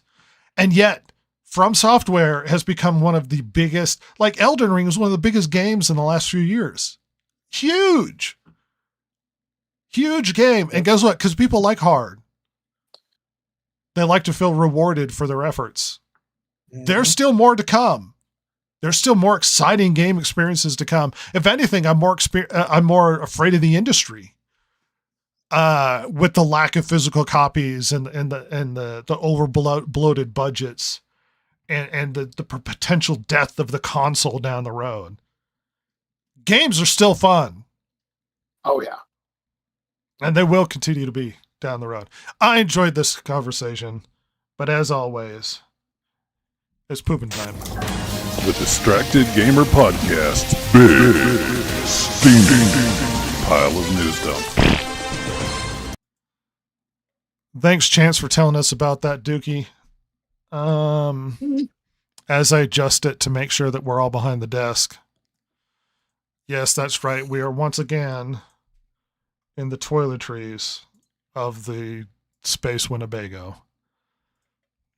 Here to talk about the news dump. There's a stupid amount of stuff in the news dump. I'm actually going to bring up something that I probably should have brought up in the last discussion that Silver found, but I'm going to bring it up really quickly under the guise of the news dump. So if you've been holding on your Xbox Series X physical games under the belief that discs still matter, it's time to take a hard look at what's quietly happening across Microsoft's game releases. 3 major titles, The Outer Worlds 2, Ninja Gaiden 4, potentially Gears of War Reloaded, are all either confirmed or expected to be digital-only releases on Xbox, even for a console that still features a Blu-ray disc drive. And that's not just a curious blip on the radar, it's likely a calculated shift. Microsoft appears to be prepping Xbox fans for a future where physical games are no longer part of the plan. Earlier this month, it was confirmed that Outer Worlds 2 will not ship with a physical disc on Xbox. Retail buyers will instead receive a download code tucked inside a game case, a token gesture for anyone still pretending physical media exists. Ross, how do you feel about this? Hate it entirely. It's annoying and awful, loathsome. I don't like it. Apparently, Ninja Gaiden 4 is going down the same path, and you expressed interest in buying that. I did, and that makes me sad I can't own a real copy of it. Listings show that Xbox version shipping without discs, while PlayStation 5 owners still get a traditional physical release. Gears of War Reloaded will get a physical release on PlayStation 5 and a digital release with Xbox. Yeah, and the it's probably a really good thing. I mean, look, we'll see how this goes. This next generation. It's been teased that and talked about that the next Xbox is going to be able to run Steam.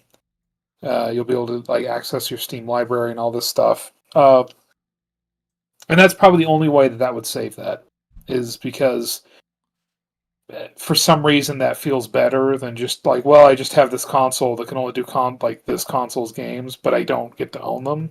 Mm-hmm. Whereas if you make it also a Steam machine, maybe that makes that pill a little bit easier to swallow. I mean, I realize Game Pass is getting more popular as time goes on, but I don't know if that's enough. Then that may be, the Steam access may be enough. Lame. Very lame. In hilarious news, About 2,500 Nintendo Switch 2 consoles were stolen from a semi-truck headed to Texas from Colorado. Oh no! Wow. Nearly 3,000 Nintendo Switch consoles, total value of over $1 million. I saw an article that suggested it was $1.4 million worth of Nintendo Switch 2s. I mean, it depends on how they're selling on eBay or on the black market. Thieves have yet to be apprehended. This is what happens when there's scarcity and a new console comes out. There's a lot of sketchy stuff going on. No one's trying to raid an Xbox Series X hardware to try and get a hold of a lot of copies. And shifting on, apparently Elio is really bad. Oh no! Yeah. Right. Elio is Disney's summer blockbuster, which stars a small child feeling alone and a bit weird after both parents have passed away in a tragic, unnamed accident. I hope it's murder. As a result, a young aunt struggled to take money and hold down a career, is forced to care for a kid that doesn't necessarily fit in with life originally envisioned, thus gazing up into the stars one night. Oh, wait. Are you describing Elio or Lilo and Stitch? It's Wish all over again. Elio is the worst animated Pixar in history. More to come. So these are anecdotal experiences of people saying Elio is really bad. So then the question becomes, oh, is it really bad? Like what's a more concrete, data-driven way to tell if it's really bad? It looks like it's slated to be the worst Pixar opening of all time. Yikes! That is shocking. Worse than Buzz Lightyear or that Red Panda movie? Oh, Woof. good. Elio has Big broken yikes. a long-standing Pixar box office record after 3 decades. The new animated movie, which directed by Domi Shi, Madeline Serafin, and Adrian Molina, 3 directors, follows alien-obsessed Wow, kid 3 Elio being abducted by aliens, wonder if, befriending a worm-esque Glorden who helps him defend the galaxy, blah, blah, blah. Per deadline, as of Saturday morning, Elio is projected to close out its opening weekend at the domestic box office with a 3-day debut totaling just over $22 million. Holy cow. That's really bad for a Pixar movie. Not only that, but does it give us the budget for this movie? Because I've heard that it was over 300 million. That on could the be budget. true. And then you don't even know what the advertising is. Yeah, the advertising budget's completely separate. Which, Elemental, could be 29 shocking. million opening. Let's see, Elio at 22, Toy Story 1995 is 29, but that's like the first movie testing the waters. Toy Story had long legs after this. But Elemental, 29, Onward, 39. I don't know anyone who's seen Onward. The Good Dinosaur, 39. I've seen Onward. It was okay. Glowing review from Jason. Yeah, looks like Elio's going in the right direction, everybody. Going good. I mean, once again, a big I just win. found a blurb here that says that behind the scenes, Elio has experienced major upheaval through its lengthy development to the point where the budget tipped towards the $300 million mark. A significant portion of the creative team was replaced midway through production, which, if you've seen both the 2023 and 2025 trailers, explains a dramatic shift in tone and style.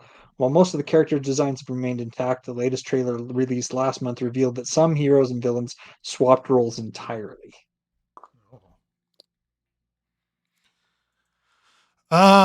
Looks like Punisher's going to be in the Spider-Man. Oh, okay. So when he blows someone's head off, what quip is Peter Parker going to give us? I hope he cries. Boom! Headshot. What about when he tortures somebody with a blowtorch? I'll have to think about that one for a while. I hope he just kills Spider-Man, if I'm honest. Superman box office projections have actually plummeted from their initial expectations. Wow. The initial expectations God. were 125 to 145. Now projections are looking at 90 to 125. So the high end is now the previous low end expectation. Not a terrible Nice. opening, but lowered is concerning because this movie, Yeah. like what would be considered a win for Warner for this? Like what would be a win? Break even. Like a final box office or an opening? The final. Billion. Well, a win would be a win, but it's like, would they still consider it a win if it did like 7? Oh, I think it would be enough for them to want to keep making, like, keep gunning and keep going. But I mean, clearly they want a bill. I mean, they want it to tip over. What if it lost a little bit of money, but it did like 7? Would they still consider that? It's like, well, we lost a bit, but we're establishing the new direction. So they're fine with it. You know, They might. yeah, I was gonna say, if they're like long-term thinking, maybe, but they're how many billions are they in debt right now? I thought it was 30 to 40. Yeah, they may not be thinking so straight. You know, they may be desperate. Like this is the gamble in Las Vegas. Yeah, they may be putting everything on red. You know. We could see the destruction of Warner here. It could be that after this, they start selling off their IPs. I don't think. I mean, we have news related to this, but what would be considered a failure? Would 6 be a failure? It's pretty good, but not enough. I mean, this. I think it would be purely because of the marketing budget this thing must have. They are throwing everything behind this thing. Yeah, I mean, it's got to be a shocking amount of And money. it's concerning that James Gunn says that he struggled to relate with the character until he was able to think of it through crypto. That's how he was able to relate with Superman. Through the dog. That's not a good. That's not a good thing. Baffling. What? Rumor hitting the internet, and take this for a rumor is what it is, that Sony might be interested in buying Warner. Oh. Like Warner Brothers, just the games, or the company itself? Warner Brothers games and their assets, I guess. Interesting. Some How would that extrapolated that work? might be Warner in general, but I don't know. They would have Like, the ability to make the video games from Superman, but they wouldn't own Yeah. the movie rights Right, to like, Superman. they Despite the could fact just that make- they own Spider-Man, that they can have Superman and Spider-Man. so they can have Spider-Man games and movies, but just Batman games and Uh-huh. Superman games. What we're going to see next is a crossover between Spider-Man and Superman from Sony in a game. Well, because genuinely, what I mean, what does Warner Brothers have, the game division have, that they would even want at this point? I mean, anything else in the past that I can think of that's done well that isn't DC related, they haven't touched in almost a decade. Well, they had that banger of a Suicide Squad that collapsed the studio. It's real good. Was it Suicide Squad disgraced the Justice League or whatever? Yeah.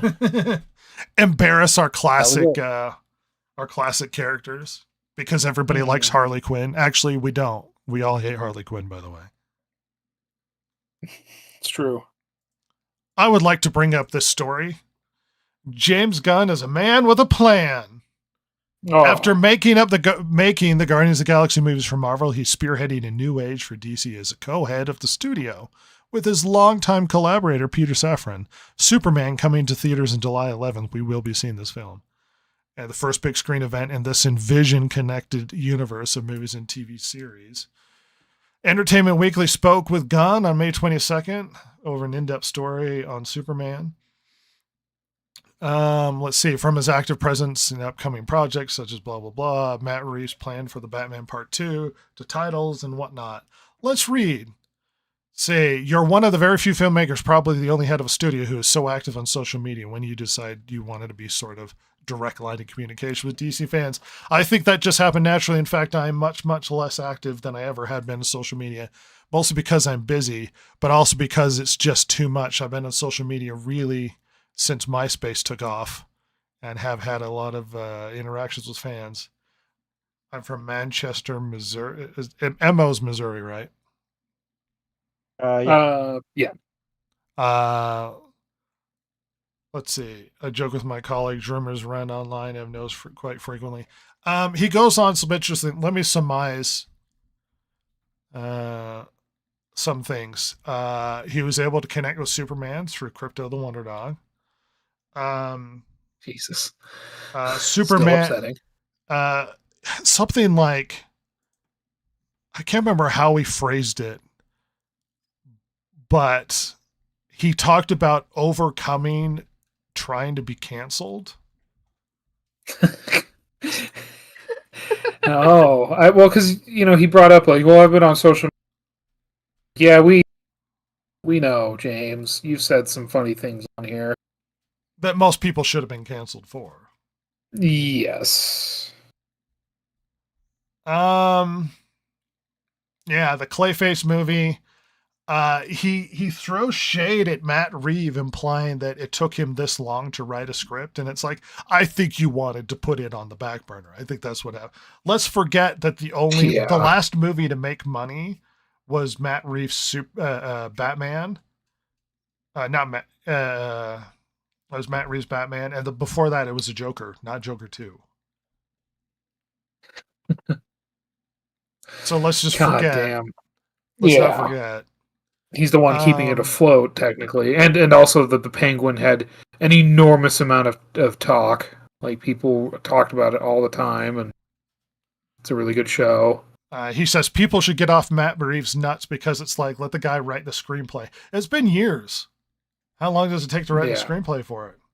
Is he perfecting it? Is this going to be one of the greatest Batman movies of all time? Oh, I'm sure. There are a lot of interesting comments, and there was another article, which we don't need. This is one thing I suppose if we wanted to be obsessed with James Gunn, we could really get into this article about James Gunn. Look how douchey he is in his little vest in his book.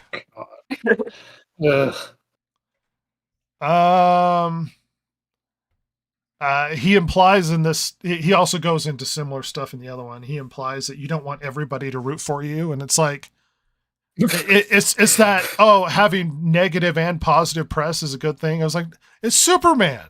Everybody's supposed to be happy about Superman, James. Seriously. Hey, James, sweetie, we're 50 billion in debt. We need everyone to like that. I don't know. What are you talking about? Marvel has added a possible fourth movie to the 2028 slate. Because, things are going so well, we need to add more. We need a fourth Marvel movie for 2028. That's what we need. Yeah, for 3 years from now. I'm sure the MCU will be doing very healthy at that point. Let's see. We have Spider-Man Brand New Day. Let's see. Fantastic Four First Steps for 2026 and 2027. Fantastic Four First Steps. Spider-Man Brand New Day. Avengers Doomsday. Avengers Secret Wars. God. Secret Wars is meant to be the finale of the multiverse saga, after which Marvel is expected to pivot to a saga centered around characters inherited in Disney's 2019 acquisition, such as the X-Men. So expect the Marvel shift to be towards characters they haven't ruined yet. Yeah. Time to ruin some more. I'm going to ruin them so hard. Something that is apparently upsetting Reddit is that Reddit has now implemented AI-driven ad tools. Oh, have they? The stock shot up, but apparently Redditors are really not quite happy with what's going on with the new AI tools. Oh. Expect ads to be manipulated by Skynet and to cater to... Well, one thing that's concerning is it's now going to... Reddit being a very left-wing platform, Mhm. it's now going to shift ads from being able to present stuff they want it to, and now it's just going to show like Trump people what they want. Yeah. as opposed to stuff they don't want. Ugh, I hate it. Interesting comments from Shuhei Yoshida during a wide-ranging chat. Yoshida said it remains totally possible for the industry to become truly sustainable, but claimed that would require biggest players and investors to stop treating the market like a fabled golden goose. He basically said that stupid money is responsible for the wave of studio closures and layoffs that had dominated the video game industry following the COVID pandemic. What we've been seeing for the last 2 years is just the adjustment to misjudging spending money by so many companies during the COVID days. He explained, pointing to the ill-fated M&A spree undertaken by Embracer Group. Many companies and even analysts believed that the crazy growth during the pandemic would continue.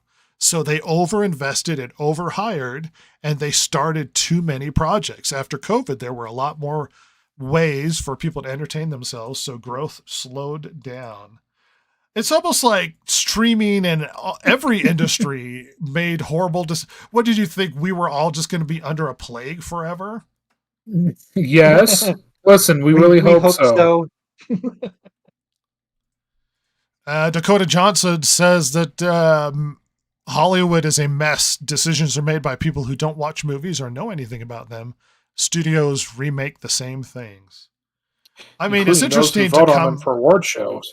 Yeah. I mean, she's not wrong.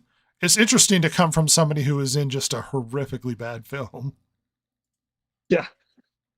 Yeah, it is actually interesting that she's saying that the blame is Hollywood now, rather than, hey, it's the viewers' fault. It's our consumers. It's their fault that this movie did poorly. It does seem that there is a trend now towards pointing the blame at the corporations instead of the consumers, which is interesting. It's not the consumer's job to give you money. You have to convince them with quality product. Absolute bullshit. I hate it. Here's something fun. Disney Plus has removed James Cameron's I don't know why I'm blanking at the moment. Abyss from Disney Plus. Really? Because of the scene where they drown a rat. They don't drown the rat. It's breathing.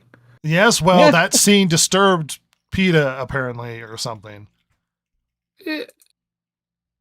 Yeah, it's supposed to be creepy. What?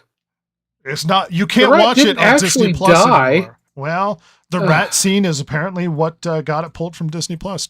Ross, what's wrong with you? These people are so stupid. I don't even like that movie that much, but my God. Rat lives matter. I mean, yes, they do. I mean, but the rat didn't die. I don't... Transformers 1, which was liked by quite a few people. Chance really liked it. There's no sequel. No. Is it because it didn't do any money? Is that why? It did really bad. Oh. Supposedly it was really good, but nobody saw it. Chance really liked it. I think he sailed the 7 seas for it, but wow, so he didn't help the movie he liked. So apparently the Fortnite Star Wars crossover with the cussing Darth Vader coincided with the lowest player count in 2 years. Oh dear. Wow. Bum bum bum. That would have attracted me In if the I'm being past, honest. having Darth Vader in your game would have been a license to print money. I mean, that would have attracted me, the whoopsie. cussing AI Darth Vader. Yeah, I want to hear it say slurs. Black Panther game has reportedly spent 4 years in pre-production before being canceled. Jesus. The heavily Sweet Baby Inc. game. Speaking of heavily Sweet Baby Inc. game, Black Panther game canceled by EA. Team included former Sweet Baby Inc. dev who bragged about not hiring white people in its development. Oh. I like to brag about my Oh. racism.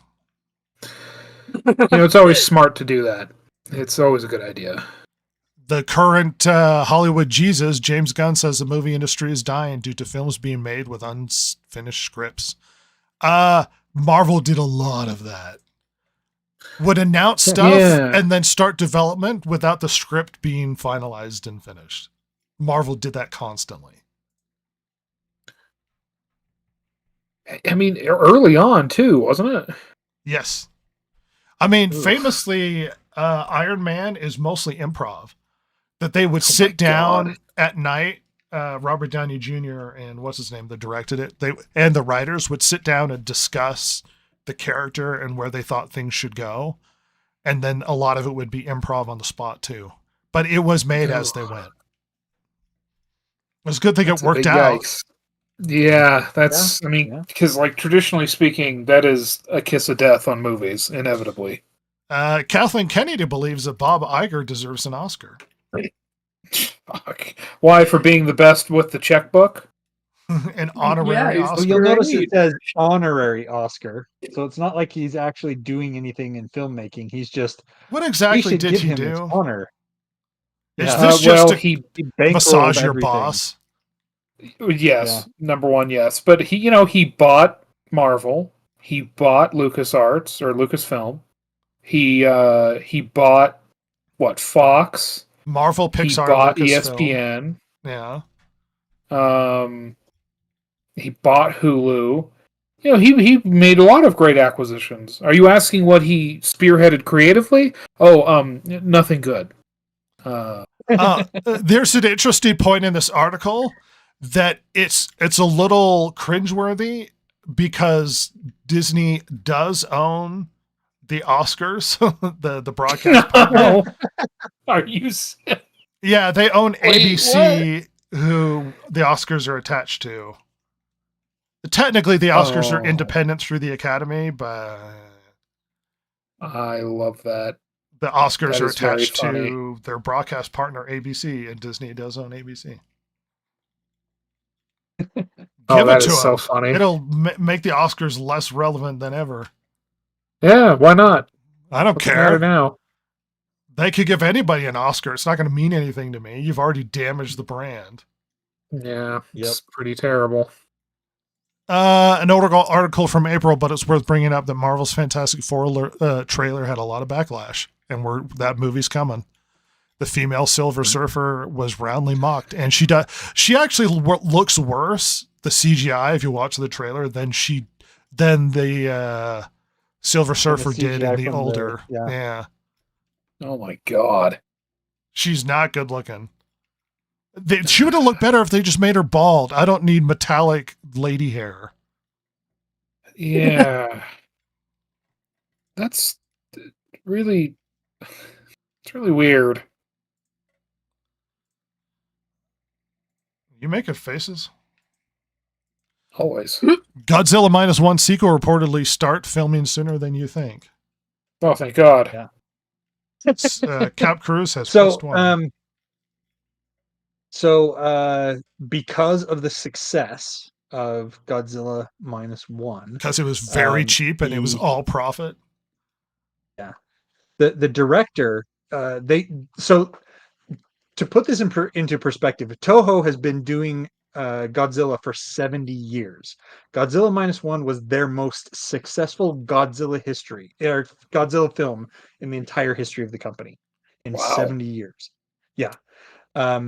And not only did it do awesome in Japan, but the world basically liked this movie. So they basically turned around really quick and said, the directors, Takashi Yamazaki, they're like, you are going to direct the next one. Turns out that this really catapulted his career into the stratosphere. And he has had to turn down a bunch of stuff to make sure that he could work on the sequel to Godzilla -1. And He's this one of article, those obsessive he said- directors. Yeah. But he was basically saying it was like crying tears of blood because I had to turn down these other really great offers. But anyway, it could go into production as early as August. Well, good. Basically, their website has been advertising for interns to come on board for the Godzilla -1 sequel for that project, and they're like hiring these interns between August and December, and so it is possible that it could go into production as early as August. It's good. Godzilla -1 is great. And it's a bit of news that we missed at the time, but in a bit of comic book news, just to remind everybody how horrible Marvel is. Silver found an article reminding us that the new Sentry is a crippled black woman.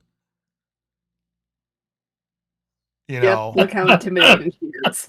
one of the most powerful characters in Marvel is now a crippled black woman. I like the wheelchair. See? And the villain is a blonde man, a blonde white man. Yeah. Blonde teenage girl, actually. Teenage No, girl. it's a He looks man. like a dude. Oh, it's blurry on my screen now. I can't see a thing. Sometimes pecs look like boobs. Yeah, I was reading through this article, and as soon as I read this, I this was right before the show. I basically just said to Rhett and Silver, they're doing the Death of Superman, because basically yeah. what happens is the Sentry dies at the beginning of this, and his energy that makes him the Sentry goes into a bunch of random people. This is the Death of Superman. This is not a new storyline. This is basically the Death of Superman storyline done in Marvel, because the Sentry is basically Marvel's Superman. While everybody is pushing away for being aggressively LGBTQ during the holy month of Pride, Halo apparently bucks the trend by going hard with the Pride cosmetics, despite banning men's mental health awareness on their subreddit. By the way, if for any of the idiots that think that because they front part of their building means that this has got to be a whole new company, yeah, it's clearly not, you fucking idiots. You know what else they did? They went back, it must be in the MCC, they went in and changed the it's because on the creator character in Reach, as for the multiplayer, you can have male or female bodies for Spartans. They changed it from that to heavy and light. That makes sense, right? Not in body type 1 and body type 2. Nope, heavy armor or light armor. Man, this dude in light armor has really big hips, huh? Sweet Baby Inc. has been detected as consulting with Wu-Tang, Rise of the Deceiver. I mean, that's not at all surprising. Not Wu-Tang. But they ain't nothing to fuck with. I was assured they ain't nothing to fuck with. And in some of our last articles, yes, the Acolyte hasn't fully died, as lesbian space witches will return in the comics. I bet they're going to sell in the tens. The tens of comics. The tens of tens. Yep. My prediction is that this is going to fizzle out and die. No, it'll do real good. And a final rumor, DC is developing, rumored from February, that they are making a Jurassic League. That's right. The DC superheroes as dinosaurs. Are they hedging their bets on the fact that Jurassic Park will probably be the most successful July movie this year instead of one of them? Well, how embarrassing. You know how you make movie? It's a shotgun effect. You just throw a lot of stuff at a wall. It's true. Something's bound to hit.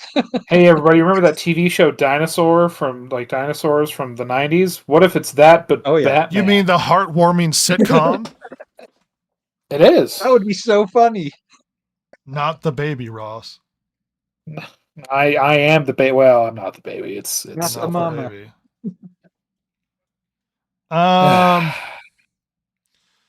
Hey, everybody. Something. Oh no. stupidity of the news is exhausting sometimes. I mean, everything's going really good. Impressive. Now let's have a That's not stupid bad. conversation about really dumb characters fighting each other. Jason. Okay, so this week, we are moving on to the next round of combat. That's the wrong tab. There it is. We're in the round 2. The first bout is between Pirate, who shoots lightning and rides a hoverboard, against the evil doll, who screams out the names of attacks and is armed with a rocket launcher. According to ChatGPT, let's see. Pirate zips around on the hoverboard, firing lightning. Evil doll screams and fires the rocket launcher. Apparently, it misses, but blows up a mailbox and a golden retriever statue. What? I don't know where it gets this ChatGPT is crap. not a reliable source for a lot of this stuff. No. Basically, it says that the pirate wins. Evil doll ranged Pirate combat. blasts lightning straight into the rocket launcher. Boom! Doll explodes in a swirl of stuffing. Rocket fire, and launchers don't pumping explode What? from lightning.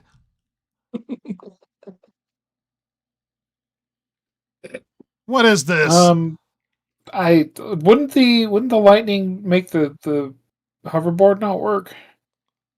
Well, if he shoots the hoverboard with lightning, sure, but he's Wouldn't trying lightning arc gets shoot it? everywhere, like sand. It's everywhere. So basically, the pirate shoots himself, and the evil doll wins by default. Pirate. I- Like the is that fact what that we're this going with individual's a here? pirate is the most irrelevant part of this. It's the lightning and the hoverboard. That's true. And I think the doll's more immune to lightning than it would be most other things. It's just a doll. Probably. You need more I mean, direct destruction than anything. I mean, I vote evil doll. It has I a vote rocket evil launcher. doll just for the rocket launcher. Yeah. Yeah. The screaming Rocket names of launcher attacks is before it powerful. uses them is almost mostly irrelevant. Yeah, it's just rocket launcher. Rocket launcher. Unless it has cool Kamehameha attacks. Rocket launcher's not that. It doesn't give it that much it's of a definitely warning. not. It's definitely not sneaking up on anybody. Not with that attitude. It has no stealth capabilities. All right, evil doll wins. Pirates That's right. knocked Suck out of it, the combat. pirate. My goal is to have Eat it. Hermione die. Oh. Oh, I forgot. Whatever AI generated this Hermione is, there's a little bit of a masculine to this Hermione. A little bit of a masculine. Next week, we'll talk about Hermione with the shotgun and Mario Brothers with sticky bombs. It's a me, Dear your Lord. doom. It's me, a terrorist. As is indicated with every news dump and every podcast, things are going well in mass media, as Hollywood seems to be constantly digging holes and then jumping into them head first.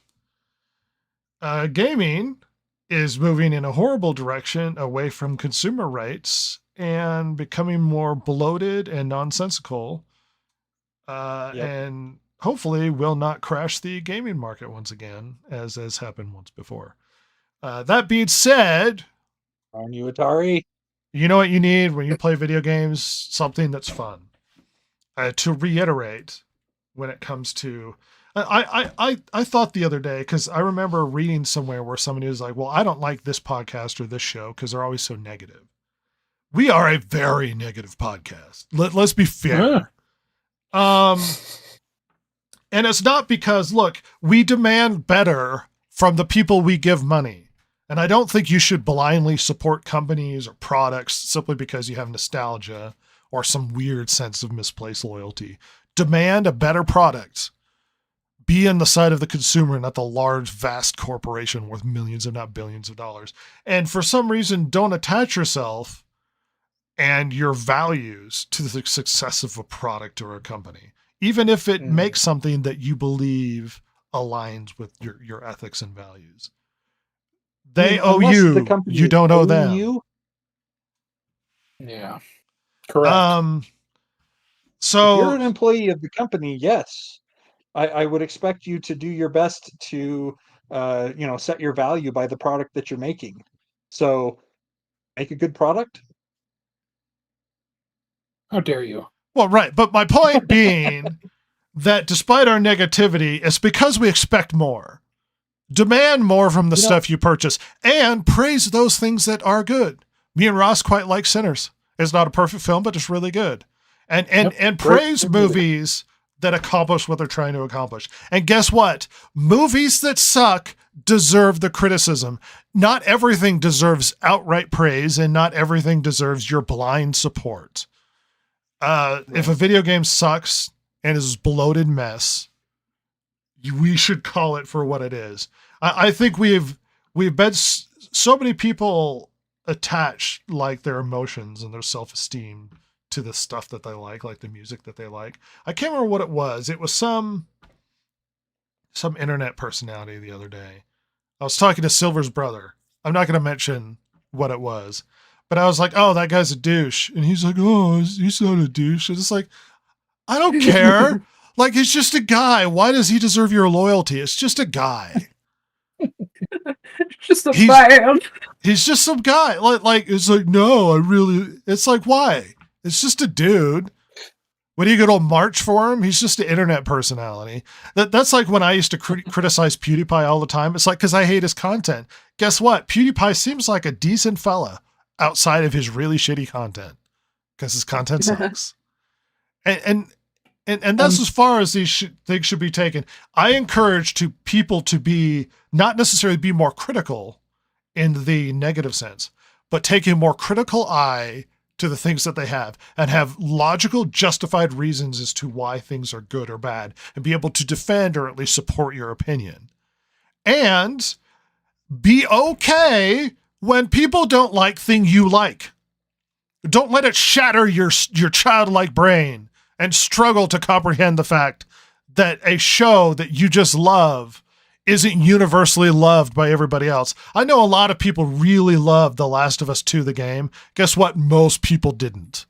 And that's super fine. And if what you got out of the game is a lot of positive experiences, not just story-wise, but gameplay and whatever, then who gives a shit if a lot of the internet hates the story? Now, you should recognize that there are very reasonable, logical answers for why people hate that game. And it's not just blanket, I hate LGBTQ community. It's a lot of the story doesn't make sense. The plot doesn't make sense. Characters are stupid. They make bad decisions. There's a whole mess of reasons for why people don't like this, like stuff. There's a reason. I guarantee you there are going to be people out there that like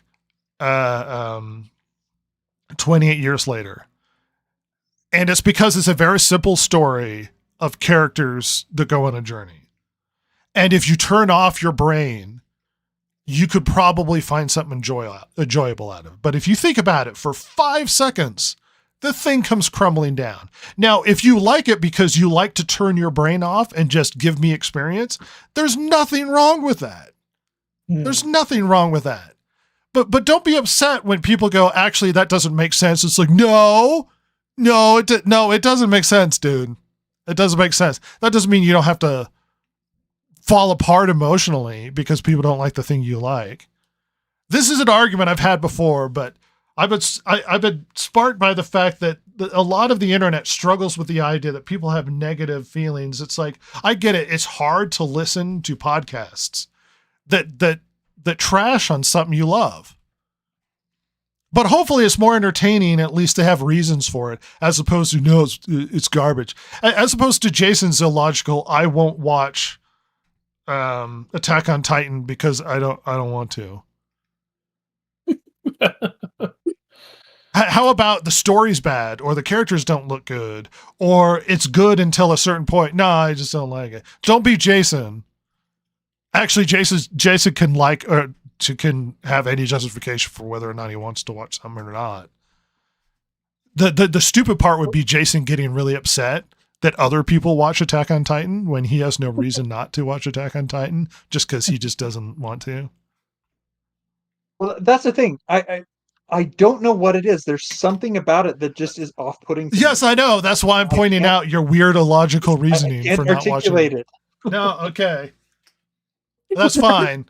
I think what the problem would be is if you became a crusader against Attack on Titan solely based upon a feeling. Yeah, no skin off my nose if you guys like it. It's pretty good for the first bit, and then it gets really bad later. First season's great. Yeah, first season's really good. I think I've summed up a few things. Have I gone off the rails, or are we just going to repeat the it's okay if people hate your product? Ross, encompass this podcast really quickly. The old stuff's still good.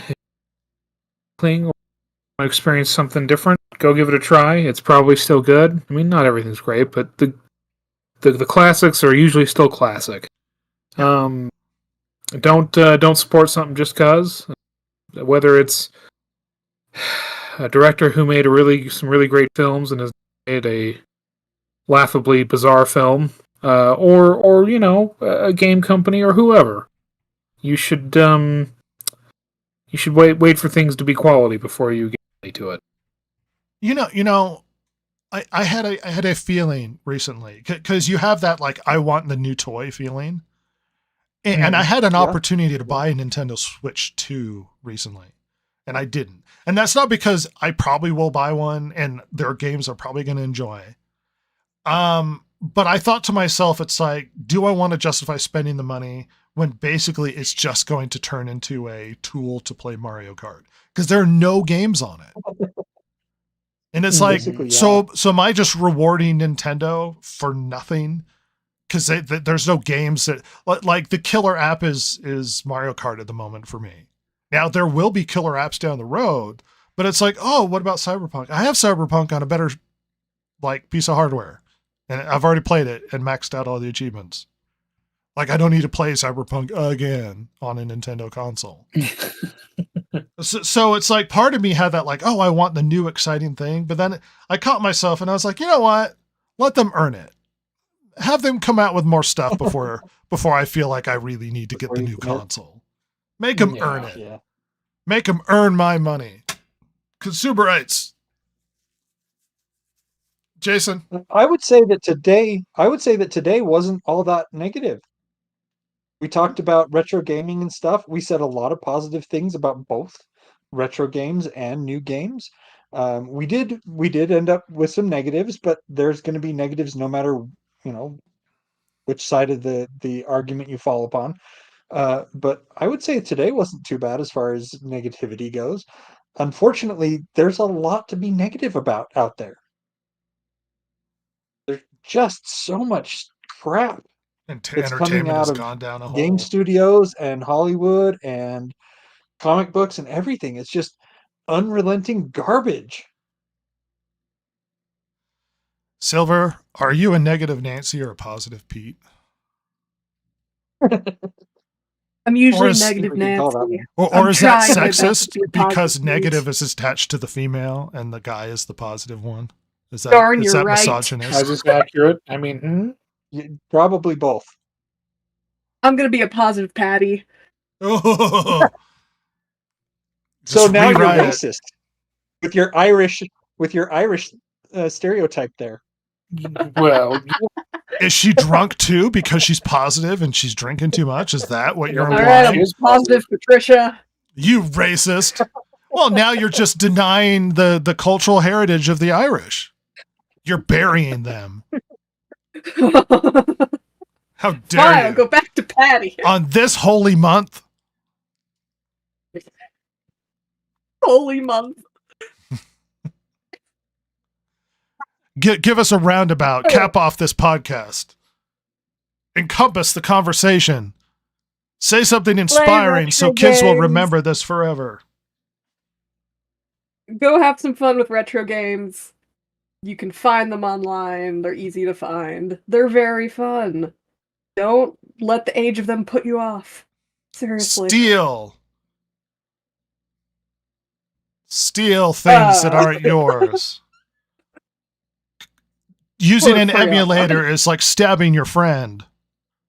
Go on your Nintendo Switch and open up the NES console. You wouldn't steal a car. Yes, I would. What is that joke? You wouldn't, like with piracy, you wouldn't pirate a beer. You know what's funny about, remember that ad back in the day? You know what's funny about that? The music for that anti-piracy ad, the classic one, like you wouldn't steal a car sort of thing. The music for that was made for an anti-piracy thing. I think it was in like Germany, but it was only licensed for that. And then they ended up using for this international thing for the DVD. So technically the song for that ad was pirated. Oh, how the turns have tabled. Yes. Oh, interesting. Well, everybody, I love you. Please comment in the chat and make this awkward by reinforcing that love. And then or you know what? When I say I love you and you don't say it back, I'm going to get really uncomfortable. Don't worry. We love you too. I need love from strangers. You know how this goes? Oh, but not me. I see. Not you. Oh. Yeah, what's some of your favorite retro and modern experiences? Feel free to do that as well. Anyway, thanks everybody. It's been a special time. Yet again. Goodbye.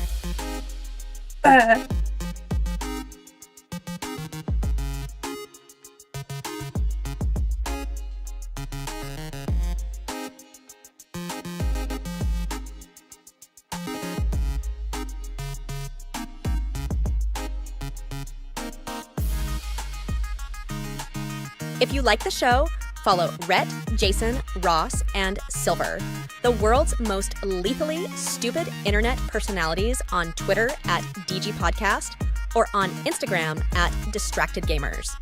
If you liked or hated what you heard here today, you can email them at thedistractedgamers@gmail.com and share your feelings. Not that Jason would care, since he hasn't any, of course. Oh my God, it's so juicy.